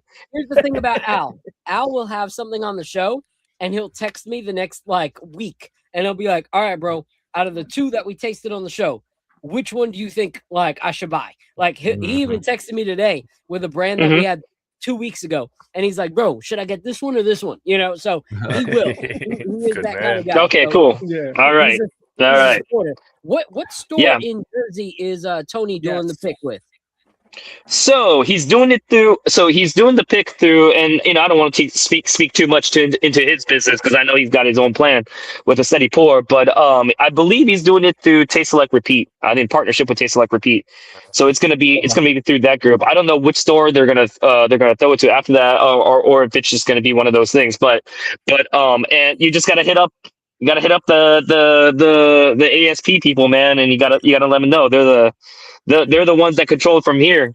I got them the barrel picks. They're a fire. They picked. I did the huge event at Copper and Oak. Shout out to the guys over at Tomo. Copper and Oak in Manhattan. Yeah. Tomo. Shout out to my homie Tomo-san. Shout out to my homie John Ober. Shout out to Tomo. Dude, Tomo's real, man. Tomo's the shit. He's another fellow Japanese whiskey lover like myself, and he runs that store. He runs that bar. So, and John Ober, who also speaks Japanese, has lived in Japan. Copper and Oak in Lower Manhattan. Okay. Do they have like TVs at that bar? No, sadly, no. Sadly, no. But there's more. I've seen multiple people with their phones watching TV while drinking whiskey. Because if we make it to the finals, we want to do a Knicks Nightcap live night at a spot out there. And I was gonna say, if they did, I just need a spot worth doing. I got you. Well, I was about to say, Frank's the one that would know this. Yeah, I got some great recommendations. We'll talk, Phil. Okay, we'll talk after. All right, so all right, cool. So this pick is ridiculous. I just texted Tony and I said, "Don't you dare put that on without me knowing." Because I need that pick. Like, absolutely need that. That pour was seriously. That's everything that I fangirl about whiskey. Like, straight up. Like, these guys know. Like the leather, the orange, all that, the maple. That's my jam. And I don't know how you don't get the Dr. Pepper, because I get that every time right at the finish. I get it. I get it too. I get that Dr. Pepper almost root beer like finish. I get it too as well. Yeah, I get that. But at the end, I'm like, dang, that's delicious. And also, not to be a shameless plug, but a lot of people have been expressing like how you get, like, your stuff runs out so quick, or it goes here, it goes that, because we don't produce a lot yet. We really handpick our stuff that we release. But we got our first small batch. I think this is the first podcast or kind of media outlet that we talk about it. I actually talk about it. I debuted in Japan for the first time, but we have an Oni, Yokai Oni, which is like a demon. Crawling demon that groups around. Our first Oni small batch. It's a fantastic small batch. Our first blend that my personal first blend that I put out, and it's coming out soon. And there will be a lot more bottles of that since it's a small batch. Still not the craziest batch, but it's going to be a larger batch. So look out for that, and hopefully that will be on retail shelves within the year. So as well, nice. I don't know how many, because it's kind of be a collaboration between retail and then our website as well. And a lot of it's actually it's our first bottle going to Japan for retail as well. Wow, I love that. And our brand is on the back of every bottle, like Frank mentioned. It says "A Love Letter from Kentucky to Japan" by Mugen Spirit. So that's what this brand is. It's us from Kentucky, a guy in Kentucky, an American guy in Kentucky, a Japanese guy grew up American Kentucky, looking and writing a love letter with bourbon, including the history with the 80s and the bourbon glut and how Japan kind of saved bourbon. All that included, it's us writing a love letter from Kentucky to Japan. So it can't be a love letter if we don't send him anything. So it's gonna be a great time. I love that, man. Yeah. So one thing that we've talked about is, like, not this season, because we're still trying to get our money up, but eventually we want to pick barrels from the Knicks Nightcap. So to me, I'm saying this right here. The first barrel that we want to pick from Knicks Nightcap is going to be with you, like Kojin. Like I've connected with not just your story, like your whiskey, but like you as a person. Like there's some times where I can connect with people, based off of their whiskey or their sports analytics or whatever. But like when Frank was like, yeah, he's your kind of people. Like, Frank knows me. Frank knows. Frank knows the people that, like, I'll hang out with if we're at a type of event. But he knows the kind of people that, like, I would go to bat for, and vice versa. And when he was like, yeah, Kojin's definitely your kind of people, connect with him. I took that very, very highly. So, and he was Appreciate that. Dang right. So I'm excited for that. But let's talk a little more. Sadly, we don't have more pours, but we got more of those pours, so we can enjoy those. But let's talk about this topic right here. Okay. So there's the possibility that Anunoby is injured, at least for the next game. Luckily, Ian Begley came out with a video saying that it looks like he might be available for game 3 or game 4. However, we were having the conversation in our group chat. Do we rush him back? Like, is it worth rushing him back? And Frank, you have my sentiments exactly. Like, we're up 2-0. If there's the possibility of causing more of an issue, why bring him back? And so if there's anybody here that would, forego that and be like, yes, bring him back, you can raise your hand and I'll share, let you share your thoughts on why you would bring him back. But if we're all on the same page of if he's not 100%, don't bring him back, then we'll go to the next question. So anybody like, no, OG needs to play game 3. All right. I think he can play because we have the ultimate healer on the team. You don't know that? Dude, yeah, you play this for me, man. Put this up on the screen. Hold up. Real quick. My guy Apollo's got to go. He's got an early morning. So Apollo, let everybody know where they can support you and rock with you. Guard up Knicks everywhere, man. This just pretty much on all platforms. It's just pretty much what I go by. Man, that's pretty much it, man. And you can find me here. Shout out to the KOT family, of course, man. And make sure you listen to Apollo's music. And if you see him in the summertime, he's running 5s. So ball up top. Make sure you guard him closely. Yeah, I need like another month after the Achilles tear. Oh he's still recovering from the Achilles.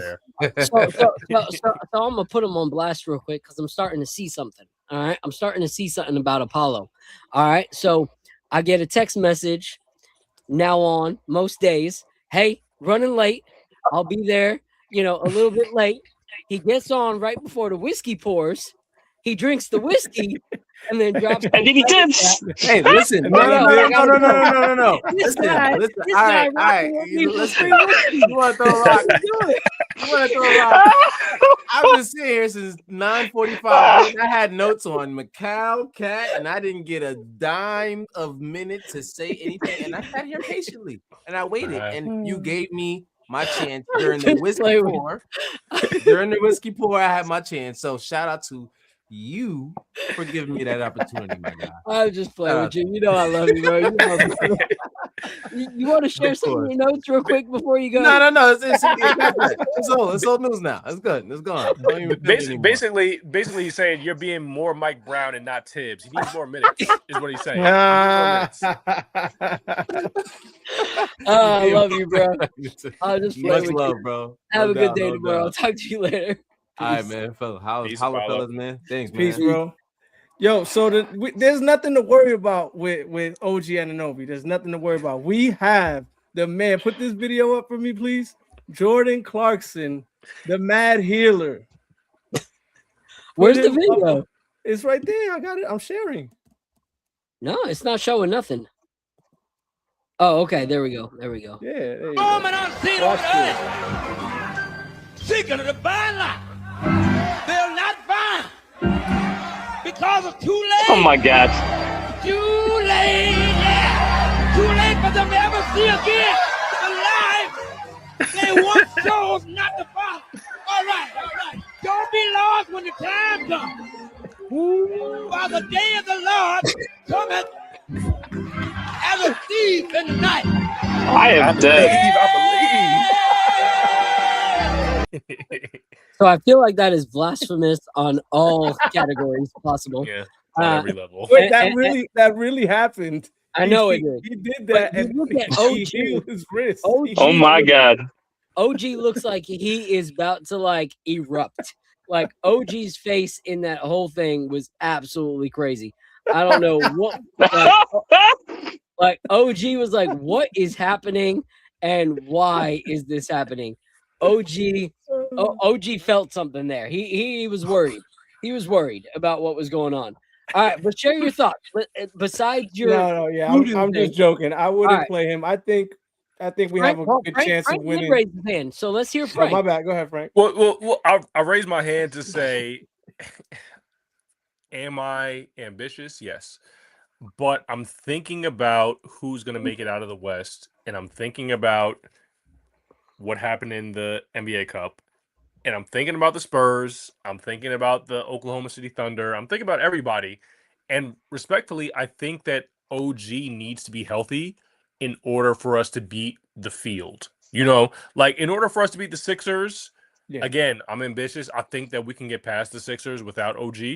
I think we have a good chance to do so. We're up 2-0.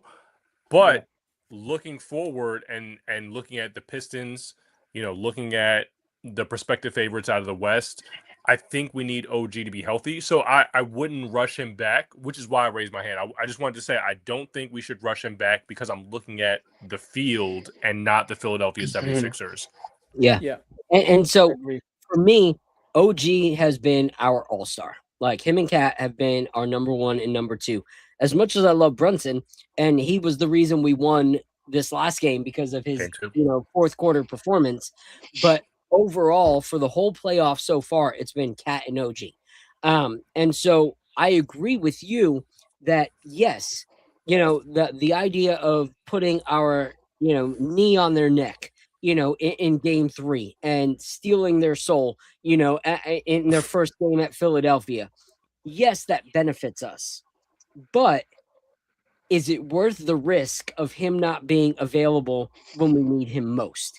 If they're saying that he could come back game 3 or 4, why not just wait to game 4 no matter what? Like give him that extra rest that he needs, because we do have players. We have a way deeper bench than the 76ers do. And so that gives us the opportunity to not have to force it. And so for me, I wouldn't force it at all. Like my girl Nixonish said, like next man up, like bring your next man up. And so for me, I want to talk about the next man up. Like who is that guy if OG can't come? And so for me, if OG doesn't play, and we go with, something like the, double bigs for the lineup or whatever. Or the other option that I think we need to do, what do we need? We need someone more so defensively than offensively to fill that role. Because Mikhail is at least contributing offensively, but we want to make sure that we don't allow Paul George, VJ Edgecombe to go off. And so for me, the guy you bring in to that position when OG is out, and he can even play minutes against Joel Embiid if Joel Embiid is back and frustrate the living daylights out of him, is Jeremy Sohan. And the reason you bring in Jeremy Sohan is because his defense is insane. And my guy Joe knows exactly what I'm talking about. His defense is insane, but he also frustrates the living daylights out of you. Like you see how Maxey and Edgecombe especially reacted to Sohan's comments about them not getting blown out. He gets under people's skin. And with someone like Sohan, you can allow him to play hard defense that frustrates a player, and you don't care if he gets fouled out. Like you really don't. Like with Mitch coming back and Cat being healthy, now you play Sohan minutes on Embiid that frustrate Embiid, allow him to foul Embiid if he needs to, but that allows Cat to not get into foul trouble. Sohan opens up a lot of opportunities for our other 2 bigs to stay on the court a lot longer. And in the open court, which we've been doing great with our rebounds, he can score in an open court. Like he's not going to create for himself, but in an open transition, he can get the bucket. So for me, Jeremy Sohan is a perfect plug-and-play player in this situation with OG gone. What are your thoughts, Al, on how we adjust with this roster? I wouldn't do that. What I was going to say before that, though, is I went a step further and I said, sit OG game 3. If we win game 3, sit him game 4. That's how I would take it. You know what I mean? Like if we look 3-0, we don't need to play him in game 4. So that's how that situation. Sohan, I love him, but I can't pair him with Josh Hart on the floor at the same time. You got two guys that can't shoot the ball a lick.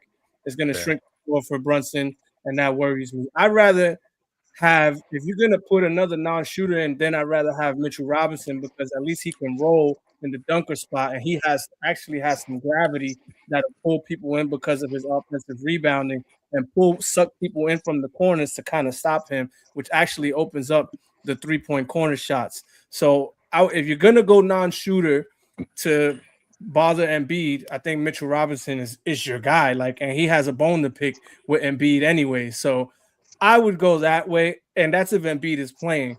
If Embiid is not playing, I would probably go with Shaman, but I got a feeling that Mike Brown will go with Deuce because they're going to be pretty small. He's been loving Deuce. They're going to be pretty small, and they were trying to play fast.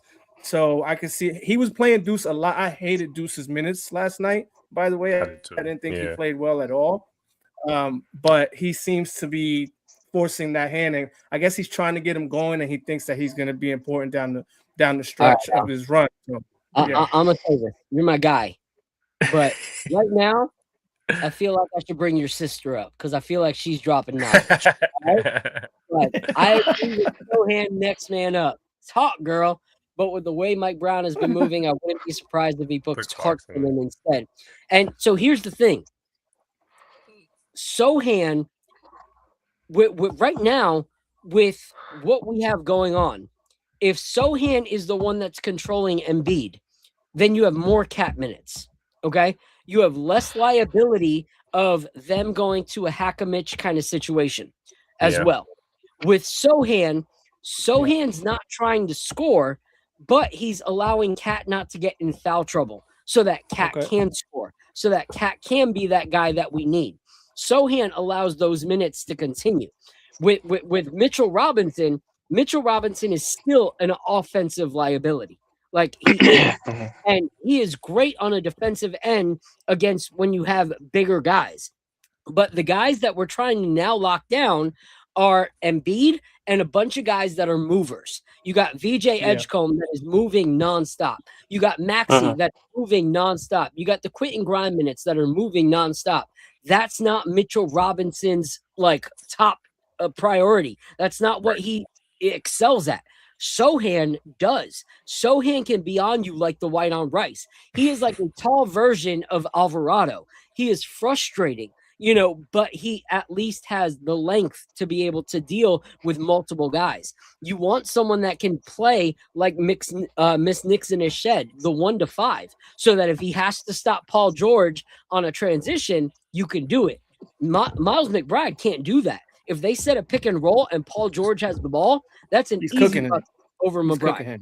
Landry Shamet, as much as I loved him in the season, he's been like barbecue chicken all playoffs. So Sohan can get that length. Sohan can put the frustration on a VJ Edgecombe, a Joel Embiid, and a Paul George. And that's what we need.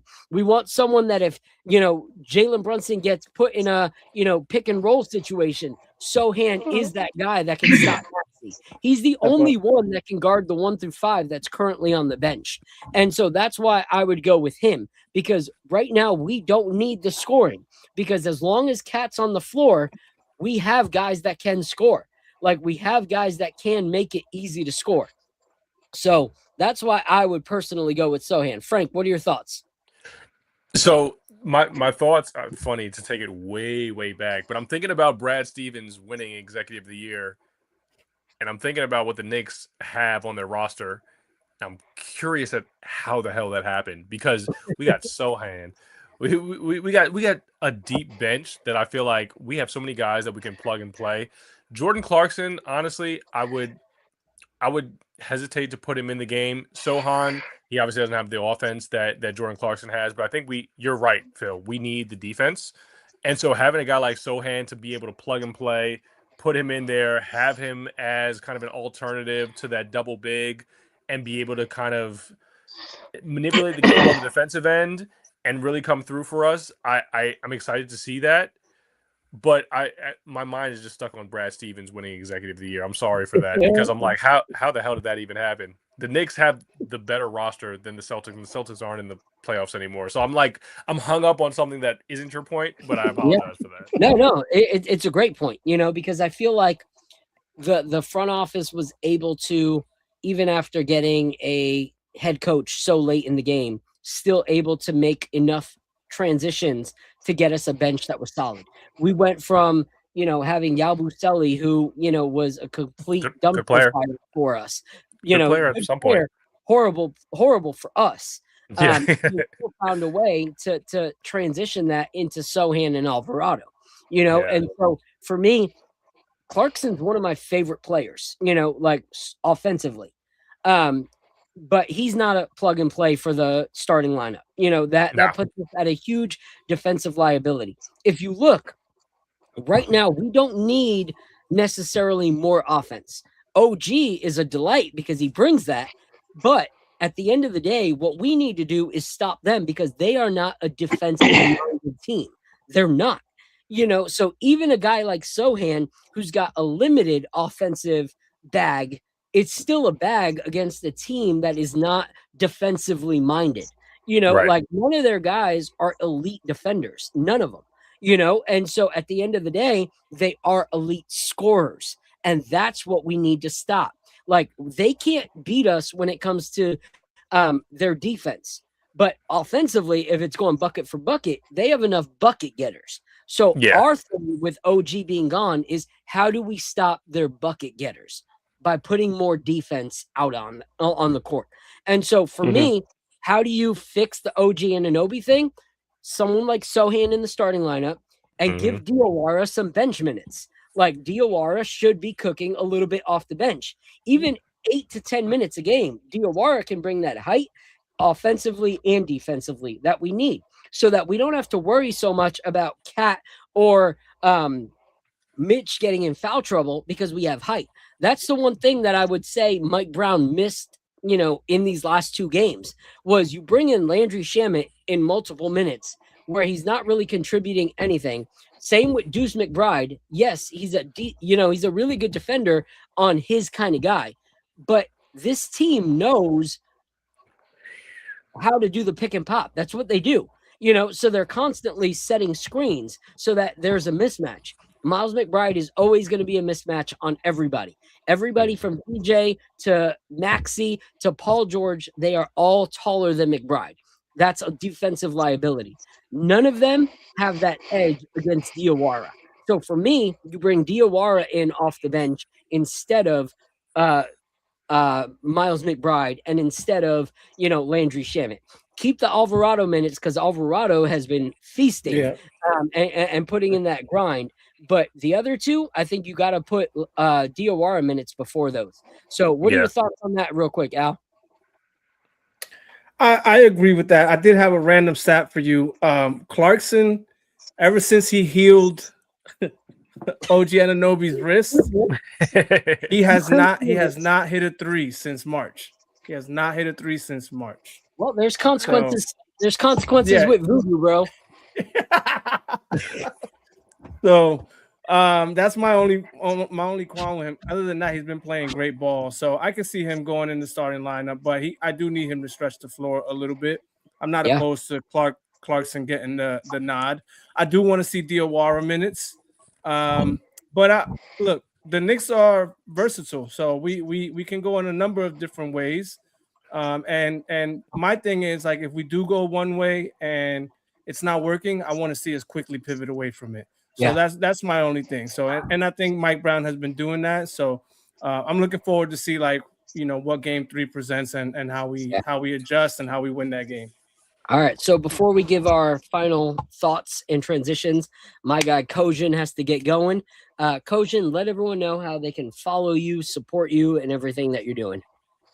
All right. Well, thanks for having me on the show. This is a lot more fun, and I don't really talk about NBA that much. So this is this is like a fun time. It kind of gave me back into when I was a kid, talking to more about basketball. But I mean, I'm always on Instagram at Coach Tashiro, my full name. I try to keep it not confusing. In terms of Mugen, it's the easiest way to get a hold of bottles or kind of keep up with what's coming on. We just released a brand new website. It's kind of has its kinks and stuff, but I love it. It's beautiful. Mugen Spirit, MUGEN Spirit.com is how you get there, and you just sign up and you'll be on the list. We also have a Discord for Mugen Spirits, so you can get on there, and we also have a lot of conversations on there as well. Also, to say one thing before I get off, I didn't think that the whole comment about Mitchell Robinson was that bad of a comment.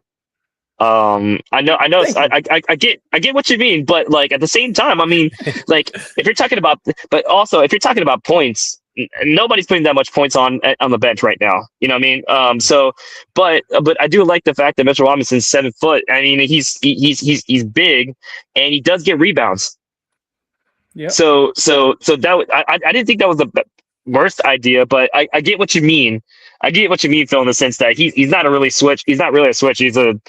He's just posted, you know what I mean? And if you had someone big and tall, you know, to kind of like, you know, repost up for, you know, I get it, but I just wanted to say it wasn't the worst idea. I didn't think it was the worst idea. I didn't think it was the worst idea. Here's why it's a bad idea. All right, and then I'll let you know. Here's why it's a bad idea. Because, you know, sometimes you don't get the notes that that are there. You know, the same thing here with basketball. The apples, the cherries. Yeah, you know. Yeah, educate me. Here's the Dr. Pepper for you. All right. So the reason you don't do that is because one thing that they actually do have is backups when it comes to their bigs. Okay. So you put too much minutes on Mitch in the starting lineup. Now you're resulting to Hukporty minutes off the bench. Okay. Yeah. Mm-hmm. And now you have guys like Bona and guys like Drummond who are going to eat. They are going to steal Hukporty's lunch money. Like they are going to make a fool of Hukporty, because Hukporty is good when you need him in certain scenarios, but to rely on him to run your bench when your bench is already struggling is not going to work. So Mitchell Robinson, as great of a presence as he is, we need him off the bench, because if Embiid does play, Andre Drummond is not a bum. Andre Drummond could start at other teams, like even in his old age. He could still be a starter at 60% of teams in the NBA. So that's why you don't put both of your bigs in the starting lineup. You're right. Struggled with foul trouble in this series. So what do? You put them both in the starting lineup, and all of a sudden they both have 3 fouls, you know, with less than, 3 minutes to go in the first quarter, and now you're screwed for the whole rest of the game. So if Sohan starts, I will give you your props on Twitter. I will. I'll give you that. That is a very good, clean, understandable explanation of why that's a bad idea. Well, if only we still had Isaiah Hartenstein. Appreciate it. Nice. I will reach out to you. We'll continue to connect, but thank you, bro. Seriously, this is appreciate you for having me on. Love everything you're doing, man. Good night, guys. Later, bro. Good night. Peace. All right, guys. So we're gonna end with our thoughts on this game coming up. OG or not, how do you think that we fare in this next game? I'll go with you first, Al, because looks like Frank. All right, so I'll go with you first, Al. How do you think we fare in this next game? Do you think we go up 3-0, or do you think that this might be, one of those games where they're really trying to, prove that they still belong here? I think we go up 3-0. By the way, they did Philly did all of that, like trying not to let New York zip codes purchase tickets. And I think we still have the overwhelming majority of tickets are from New York zip codes somehow. I have no idea how we did it. Maybe they use a VPN. I don't know.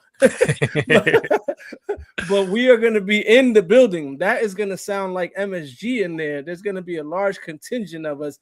And listen, this is where the Villanova Knicks got to shine. Like they're used to playing here, right? So they're also going to have a bunch of fans there too. So I think all of those things combined give us a really good shot. And I think the guys they know what's at stake. And I think they got a taste of like what it's like to like wrap up your series early when it came to the Hawks in this series, and seeing like what a difference it makes to be the more rested team. And they want to do that now for the next series, right? So I think they're going to go in hungry and try to steal game 3. That's my opinion. I think they'll have a good shot. I think it'll be a close game. The spread is only 1.5. So I think Vegas thinks it's a close game too. So it'll be a close game down the stretch. And it's a matter of, that's it. Who has the better closer? And we have one of the best closers in the building. So I like my chances. All right. Frank, what are your thoughts? No, I agree. I think we go into Philly and take that game 1. I think the Knicks are ready to put not just belt to ass, but knee to neck. You know what I'm saying? Like fist to jaw, the whole 9. Personally, I would love to see us take that game, but I think that the momentum that we have after the first 2 games, especially winning a close one in game 2, I think that bodes well for what we're going to do in game 3. So I would like to see us get game 3 and then close out the series really in 4 or 5. Yeah. And to Al's point, like, I think that if we can wrap this up quickly and get some rest going into the conference finals, that would be ideal. If we face off against the Pistons again, which again, I'm optimistic, I'm looking ahead, but if we face off against the Pistons again, I like our odds, especially with OG coming back, having a couple games to kind of like recover and recuperate, and then go into Detroit potentially, and then put belt to ass over there with Cade and them. We owe them. We owe them. Yeah, I think we're good if Detroit ends up squeaking by in the Cleveland series. So I think we get game 3. The momentum is on our side. We're looking good. Yeah. If we can close it out in 4, that would be great. If we close it out in 5, I'm still good. I'm happy with the way we look right now, and I think that game 3 is ours for the taking. Yeah, one thing I'll say about the Pistons coming into the next series is potentially. I think they will. I think they, as much as I love Donovan, Harden looks so bad. Yeah, as much as I love Donovan Mitchell as a player, I think and as a Mets fan. Yeah, which that's his only flaw because I'm a Yankee fan. But anyway, but the only thing I'll say is James Harden is washed. Like, he is not like he's had some good games throughout the season, but he has shown that he is not the player to buy into. So I said Knicks in 5 from the get-go, and that's what I'm going to go with. Either this game because OG's sitting and it might, not be us at their best, or we win this one and they, do everything that they can for one game at least, before they leave Philly. But what I think I'm excited about against the Pistons is that the way that we've played in the playoffs since the half of the Hawks series is that this is a brand of basketball that they have not seen us play. So the Pistons have no actual tape on how they've played against us because we played selfish ISO basketball against them. It was pretty much a Jalen Brunson, trying to be a superhero kind of basketball. We didn't go through that. We didn't do any of that. And as much as like Jalen Duren is going to be, a player that is going to continue to evolve and be a problem, his lack of experience against Cat running the offense is going to cause an issue. And so I think that we keep on the trajectory that we're at.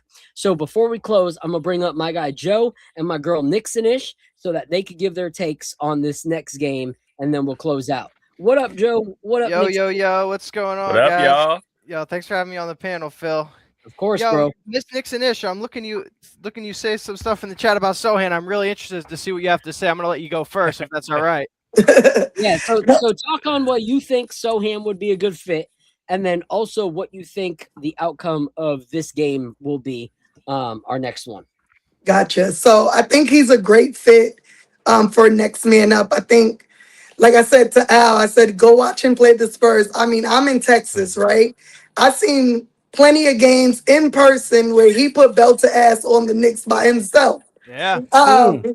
So, he doesn't look for his shot, but he can score. Yep. He can give us what Mitch does, plus shoot free throws, plus play well in transition. Like I said, he plays 1 through 5. He can guard 1 through 5.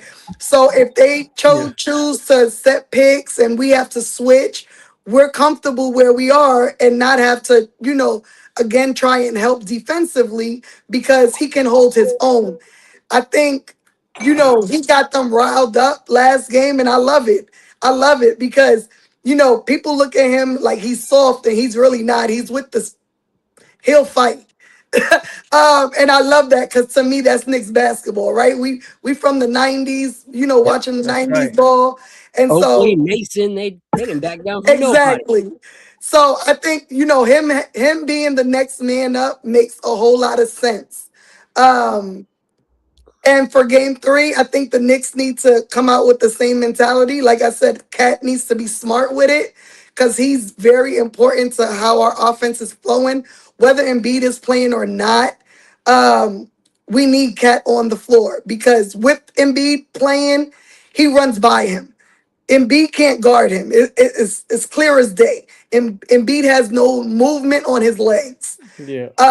And with Embiid not playing, he's important because we don't need, because to me, my opinion, Philly plays better without him. But we I agree. need the defense to not fully focus on JB. And the only way for that not to happen is having Cat on the court.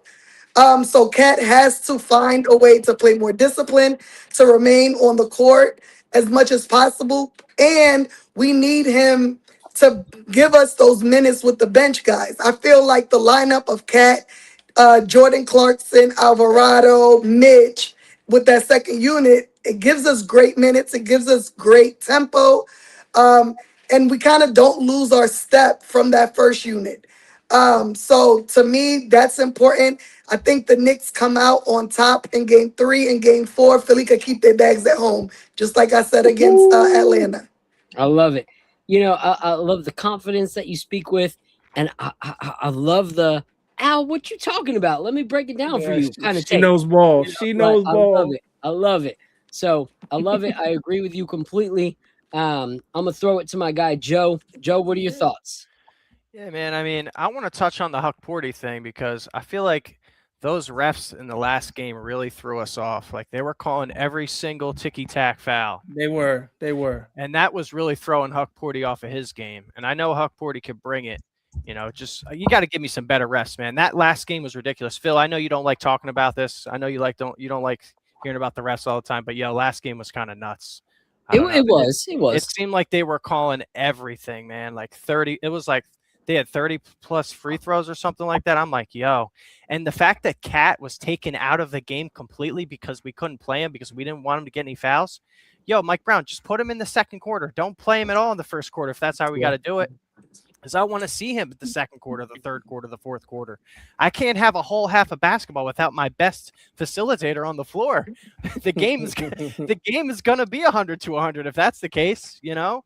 And like I did not like what I saw with the last game. I felt like the refs were like we had to beat them and we had to beat the refs in the last game. But if you thought the refs were bad last game, wait till tomorrow. Yeah, they're gonna be bad tomorrow. Yeah, man. No, I definitely I see that, man, and it's crazy. I don't know how they're getting away with this because like some of these fouls that I'm seeing, they want to challenge and they're not giving them enough time to even challenge. They're going right on to the next play and carrying on. It's like, yo, like we were going to challenge that. What are we doing? I don't know, man. I think the upside to that, Joe, is that as bad as people want to say we played all season, we didn't live up to expectations of being the first seed this season. It kind of taught us a lesson, right? Like, I feel like during the season, when the refs got under our skin, we folded. And we didn't fold last game, which was a good sign. Calls are not always, think about it. We make it to the finals, we're going to be playing the team of floppers in OKC. You think Philly flops bad? OKC is the worst of the worst flopping. And so they're going to get the whistle every time. So we need to be prepared for that. And I think this is a good way. This is a good way to prepare for it. Yeah, I mean, Yeah, it wasn't I really agree. even just like the flopping that I was upset about. It was just like the little tiniest things that were happening on the floor, and the refs were calling it right away. And then on our side, when Josh Hart was doing a couple things, he wasn't getting a single call at all. So I'm like, yo, Josh, I feel you, bro. You should be fired up. You should be yelling at these guys because Josh got a technical foul. And I was like, yo, why are we compounding the issue? But at the same time, I never like to side with the players. Oh, stop yelling at the refs. I'm always that type of guy that's saying that. But this game that we just saw, it was to a whole nother level. And it kind of got me thinking like, I'm looking at the spread and then I'm looking at the refs and I'm going, okay. Here's the thing, though. Here's the thing, though. I think the Knicks as a team and the Knicks as a fan base need to stop acting like this is something new. It's definitely not. No. Like, right, Bill. as long as I've been a Knicks fan, the whistle has gone against the Knicks. That's always been how it's been. Always. Like I started watching the Knicks when I was 7 years old. I'm now 41, turning 42 in 3 weeks. And like that's a lot of basketball where the Knicks always have the refs in the opposite pocket. That's always been the way that it's been. So to act like it's something new is like. And I'm so glad you said that, Phil. Is this your first game? Like, is this your first time watching the Knicks? Why are you so upset? Like, for me, I've gotten used to it. It's I know. I hear you. But it's like, yo. It's still frustrating. It is exactly. Like I'm used to it. It just makes the game super boring to me. Like you sit there and you're like, you want your team to go on a run, and then they kill the momentum, and it's just like, bruh. Like there's things that could definitely let them play through that they're calling, and it's pulling some of our players out of the game, like Cat, Huck, Porty, all of our centers. We didn't get to use Mitchell Robinson. I was so upset. What was that all about? Random illness, not playing in the game. I'm like, that's sus. That's suspect. Like, come on, man. Like I know he wasn't needed. He wasn't needed. Yeah, in hindsight, I'd rather he get the rest because his ankle has been looking a little shaky. Lately, he's like, I think 2 games in a row, I've seen him limping on the floor. Yep. So I'm okay with him getting the extra day. I wonder if he's going to play, tomorrow. But his health is also super important for us to, get over the hump, whether we see the Spurs or we see OKC in the finals and we're getting ahead of ourselves. But I mean, I've seen whatever, we're there. Hamstring multiple times, and see him play through it. I don't think he's that hurt. I think he'll be able to come back in game 3 and play. I think he could, but I don't think we need to. Like, here's the thing. We just don't need to risk with that. Mitch.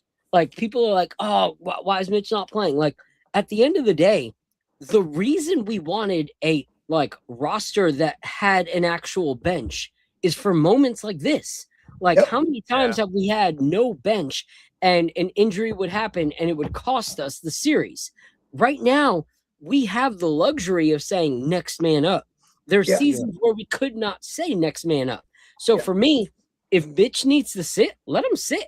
Like at the end of the day, I would rather have Mitch in the Eastern Conference Finals to get us to the finals, which is something we have not done in years. Since I was a kid. I would rather have OG Anunoby for the games that solidify the series than game 3 that might be a game, no matter what, that they come in not wanting to lose because they've already lost 2 and they don't want to embarrass themselves at home. So for me, I think that it's wise. And I think that so many times in the Tibbs era, we would get frustrated and be like, why was he even on the court? Like, he's not 100%. Why are you putting him out there? And now we have a coaching staff and a health staff that are saying, nope, let's rest them today. And fans are like, why are they not playing? And I'm like, you're the same ones that were pissed that he was playing when he was injured last year. Well, so, Phil, like, why is Sohan coming in the game for 1 minute? Like, we got to talk about that. Like, if you're going to put these guys in the game and make them play 60 seconds, it's like, dude. I know. That's crazy, man. I think it was just to a point where it was like, if we need him, let's bring him out. And then realizing we don't really need to waste that time. Like, let's bring up Let's bring I kind of have a theory about this, though. Like, what's your theory on this? To me, man, Sohan just seems like a casualty of the NBA world. Like, yeah, we don't want this kid to kill us on another team, so let's just let him collect spider webs on our bench so he can't go off on another team and beat us in the playoffs. That's exactly what I'm seeing. It's like we don't want to play this kid at all, and he's got I all hope this promise. I hope he starts. I mean, I tomorrow, think the man. thing is, it's tough because we as fans want to see, who we want to see. But reality is our team is so talented, right? And so everyone can't And we possibly got get, all these people that want to get paid. but That's another everyone can't possibly get minutes, right? Because if you give Yeah. Sohan minutes on a regular, on a healthy team, then who loses minutes, right? Does Yep. OG lose minutes? Does Mikal, like whose minutes is he taking? It's kind of the same thing with Jose, right? Like Yeah. Jose is really good. He's talented. I feel like he has a good grasp on the offense and the flow of the offense. But is he taking JB's minutes? No, it's not going to happen, right? So that's just the, I don't want to say problem, but problem of having a really talented team. Yeah, But we those are should good have doubled problems. Those are JC's good problems. A Like, great JC problem to had, have. Jason All right, should have guys. like 20 minutes. So- he had like 10. I got to wrap it up. So I want to ask you guys, what do you think? With or without OG, do you think we get the W, or do you think that this might be the 1L of the series? I only think we're going to lose one. I said Knicks in 5, and I'm going to stick to that. What's your thoughts? I'll go with you first, Miss Nixon-ish. I think with or without OG, we get the dub. Iman said it best on whatever show he was on today. The Knicks fans are panicking, but we've won games without OG.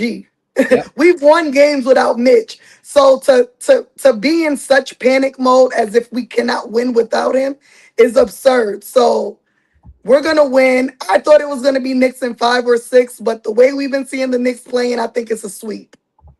Okay. Yeah, All I right. mean, I predicted Nixon 4 before the season started or the series started. But and yeah, I agree with you. Without OG and Mitch, we can still win. But I just think Mike Brown needs to, I want to see Kolek. I want to see Sohan.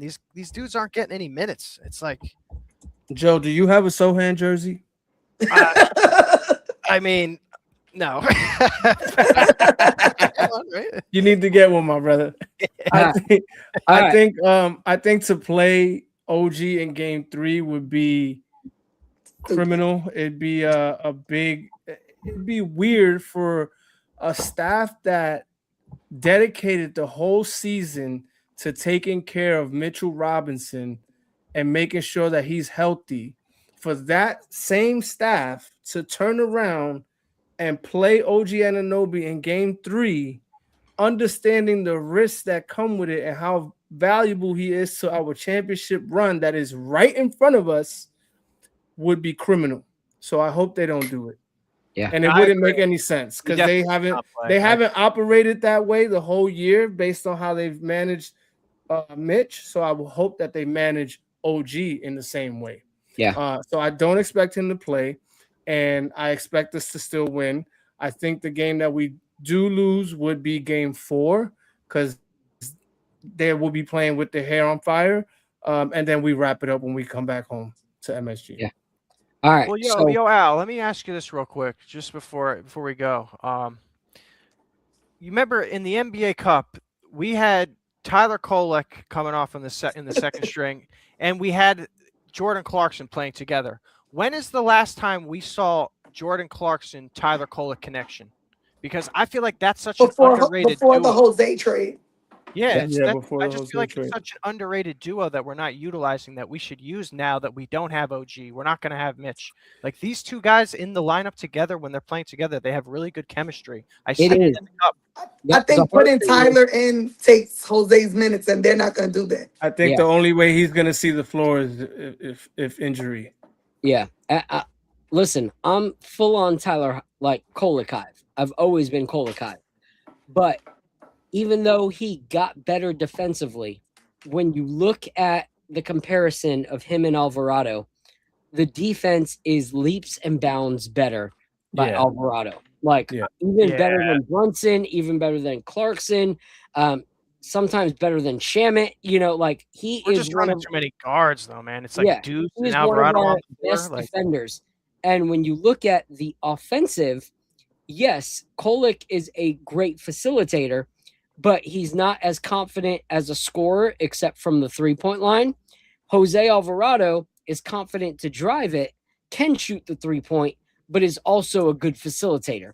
So they have to look at, like, you know, which can turn the one. ball over. And he's a pest. And he's a pest. And so I'm going to close with this real quick. This is my run that back. Oh, all right. And What's so this? I'm going to share this real quick. All right. Let's find where you at. Where you at? Twitter. Where you at, Twitter? I'm honestly, concerned. I'm worried. Long story short, I just think we have weapons and tools that need to be utilized that'll really help us. That's all. We're in a good position because I wouldn't have any concerns about giving Kolek minutes if someone went down and he needed to get minutes. Exactly. I wouldn't be concerned about playing him at all, and that's a really good place to be in. Go ahead. Here we go. Ready? This was my run that back. Breaking news. The Philadelphia 76ers have reportedly signed 49-year-old veteran. I didn't see that today. To help erase their 0-2 deficit. I did not see that. That's hilarious. Cracked me up. And the Knicks are signing J.R. Smith. I personally think we still get this W. Like Al, I think we lose one game, and I think it'll be game 4 back up against the wall. Don't want to get swept. That's the one that I think that we lose. But for me, I'm looking forward to tomorrow, because tomorrow, if OG doesn't play, which I hope he doesn't, this is one of those, all right, Mike Brown, show us what you're made of. Like, where do you make that change? You know, where do you adjust? And so I'm hoping to see good minutes. What? Does Embiid play though, Phil? He's questionable. That's what we're waiting to hear. You know, that makes a big difference. To me, I would play Sohan to match OG's size to cover George and help rebounding. The others can take OG's 14 shots between them. Facts, Nick Yak. That is exactly what I've been preaching, and I appreciate you. So shout out to everybody in the chat. Shout out to Find Way Dre, Knicks in 5. That's wisdom from a Heat fan. You know, your team sucks, but I'm glad I'm glad you're wise when it comes to the Knicks. Hopefully you wake up and you come to the smart side, not the dark side, the smart side. Shout out to Diana. She had nothing but baller takes. We need to have Deanna. That's what I'm saying. Deanna knows. She knows. On an episode sometime. Is this your brother? You said your brother-in-law? Yeah, that's my brother-in-law. So are they married? Yeah. And she's the Knicks fan and he's a Heat fan? Yep. That's tough. Diana, come on. You know better than that. You make that boy convert first, all right? My uncle to marry my aunt, he had to convert to Greek Orthodox. You know, like, same thing when it comes to the Knicks. You know, you make that fool convert before you put the ring on it, all right? All right. So anyway, but I did say that we would make sure she's a house divided. You know, there's wisdom in every house and foolishness in every house. You know, it happens. But he did say that he wants to get together and have some pours and watch a game with us. So I'll try to convert him. That's my guy. But I appreciate the Heat. Ever since they beat us in the playoffs that one year, I can't. Me too. I feel the same way. Since the 90s, right? Yeah, since the 90s. Since Alonzo and PJ got into that fight with us. You know, I can't stand them since then. I can't stand them since Pat Riley left us to be a snake and go to Miami. All right. But either way, I appreciate all 4 of you guys. Thank you guys so much. Hey, man, thanks for having me, man. Of course. Thank you to Kojin. Thank you to Frank. Thank you to Apollo. Thank you to everybody that was in the chat lighting it up. There's still 273 of you guys rocking with us tonight at 11:15. So I appreciate you guys. If you drank tonight, like I always said, please drink responsibly. Do not be stupid. Do not get behind the wheel. Even if you think it was just a little bit, it's not worth it. Protect yourself. Guard one another. Support Nixon-ish. Follow what they're doing over there.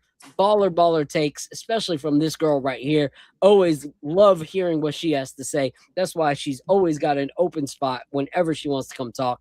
But I appreciate you guys. Support the channel. Tomorrow there will be a post game after the show with Lee, with Lee, B, Jay, Ryan, maybe Fritz. Saturday, look forward to the Nick Life Crisis. They will be locked in and they will create their show on Saturday at some point throughout the day. And matter of fact, it'll probably be in the morning, probably be like close to 10 a.m. It'll be a morning show, but you can catch it on the replay if you're not live. Okay. All right. So make sure you support them and everything that they're doing. Seriously, they're putting out some crazy, like unique and special content. It's the kind of thing that you want to support. So shout out to them. I want to share this real quick. And we're gonna debut some new content on Saturday that I'm really excited about, and I can't wait for people to see. So definitely tune in Saturday morning. Yep. So tune in Saturday morning, and like always, appreciate you guys. Drink responsibly, and until next time, God bless. Let's go Knicks, and let's hope we go up 3-0. Let's hope that when we talk next time, the series has been wrapped up and we can just coast until the next one. So appreciate you all. Have a great night. Sleep well. Peace. 10 more wins. This is the moment we waited for. Everything you want is right here. We gon' give them what they came for. We gon' take it up from last year. Shoot on my shot, boy, I'm long range. Me and the team on the same thing. Stayed down, never switched up. Only thing changed was the game. I'm in the zone now. Nothing can change what we on now. When I pull up, know it's going down. Foot on the gas, ain't no slowing down. Aiming for greatness, no settling. Kick down the doors,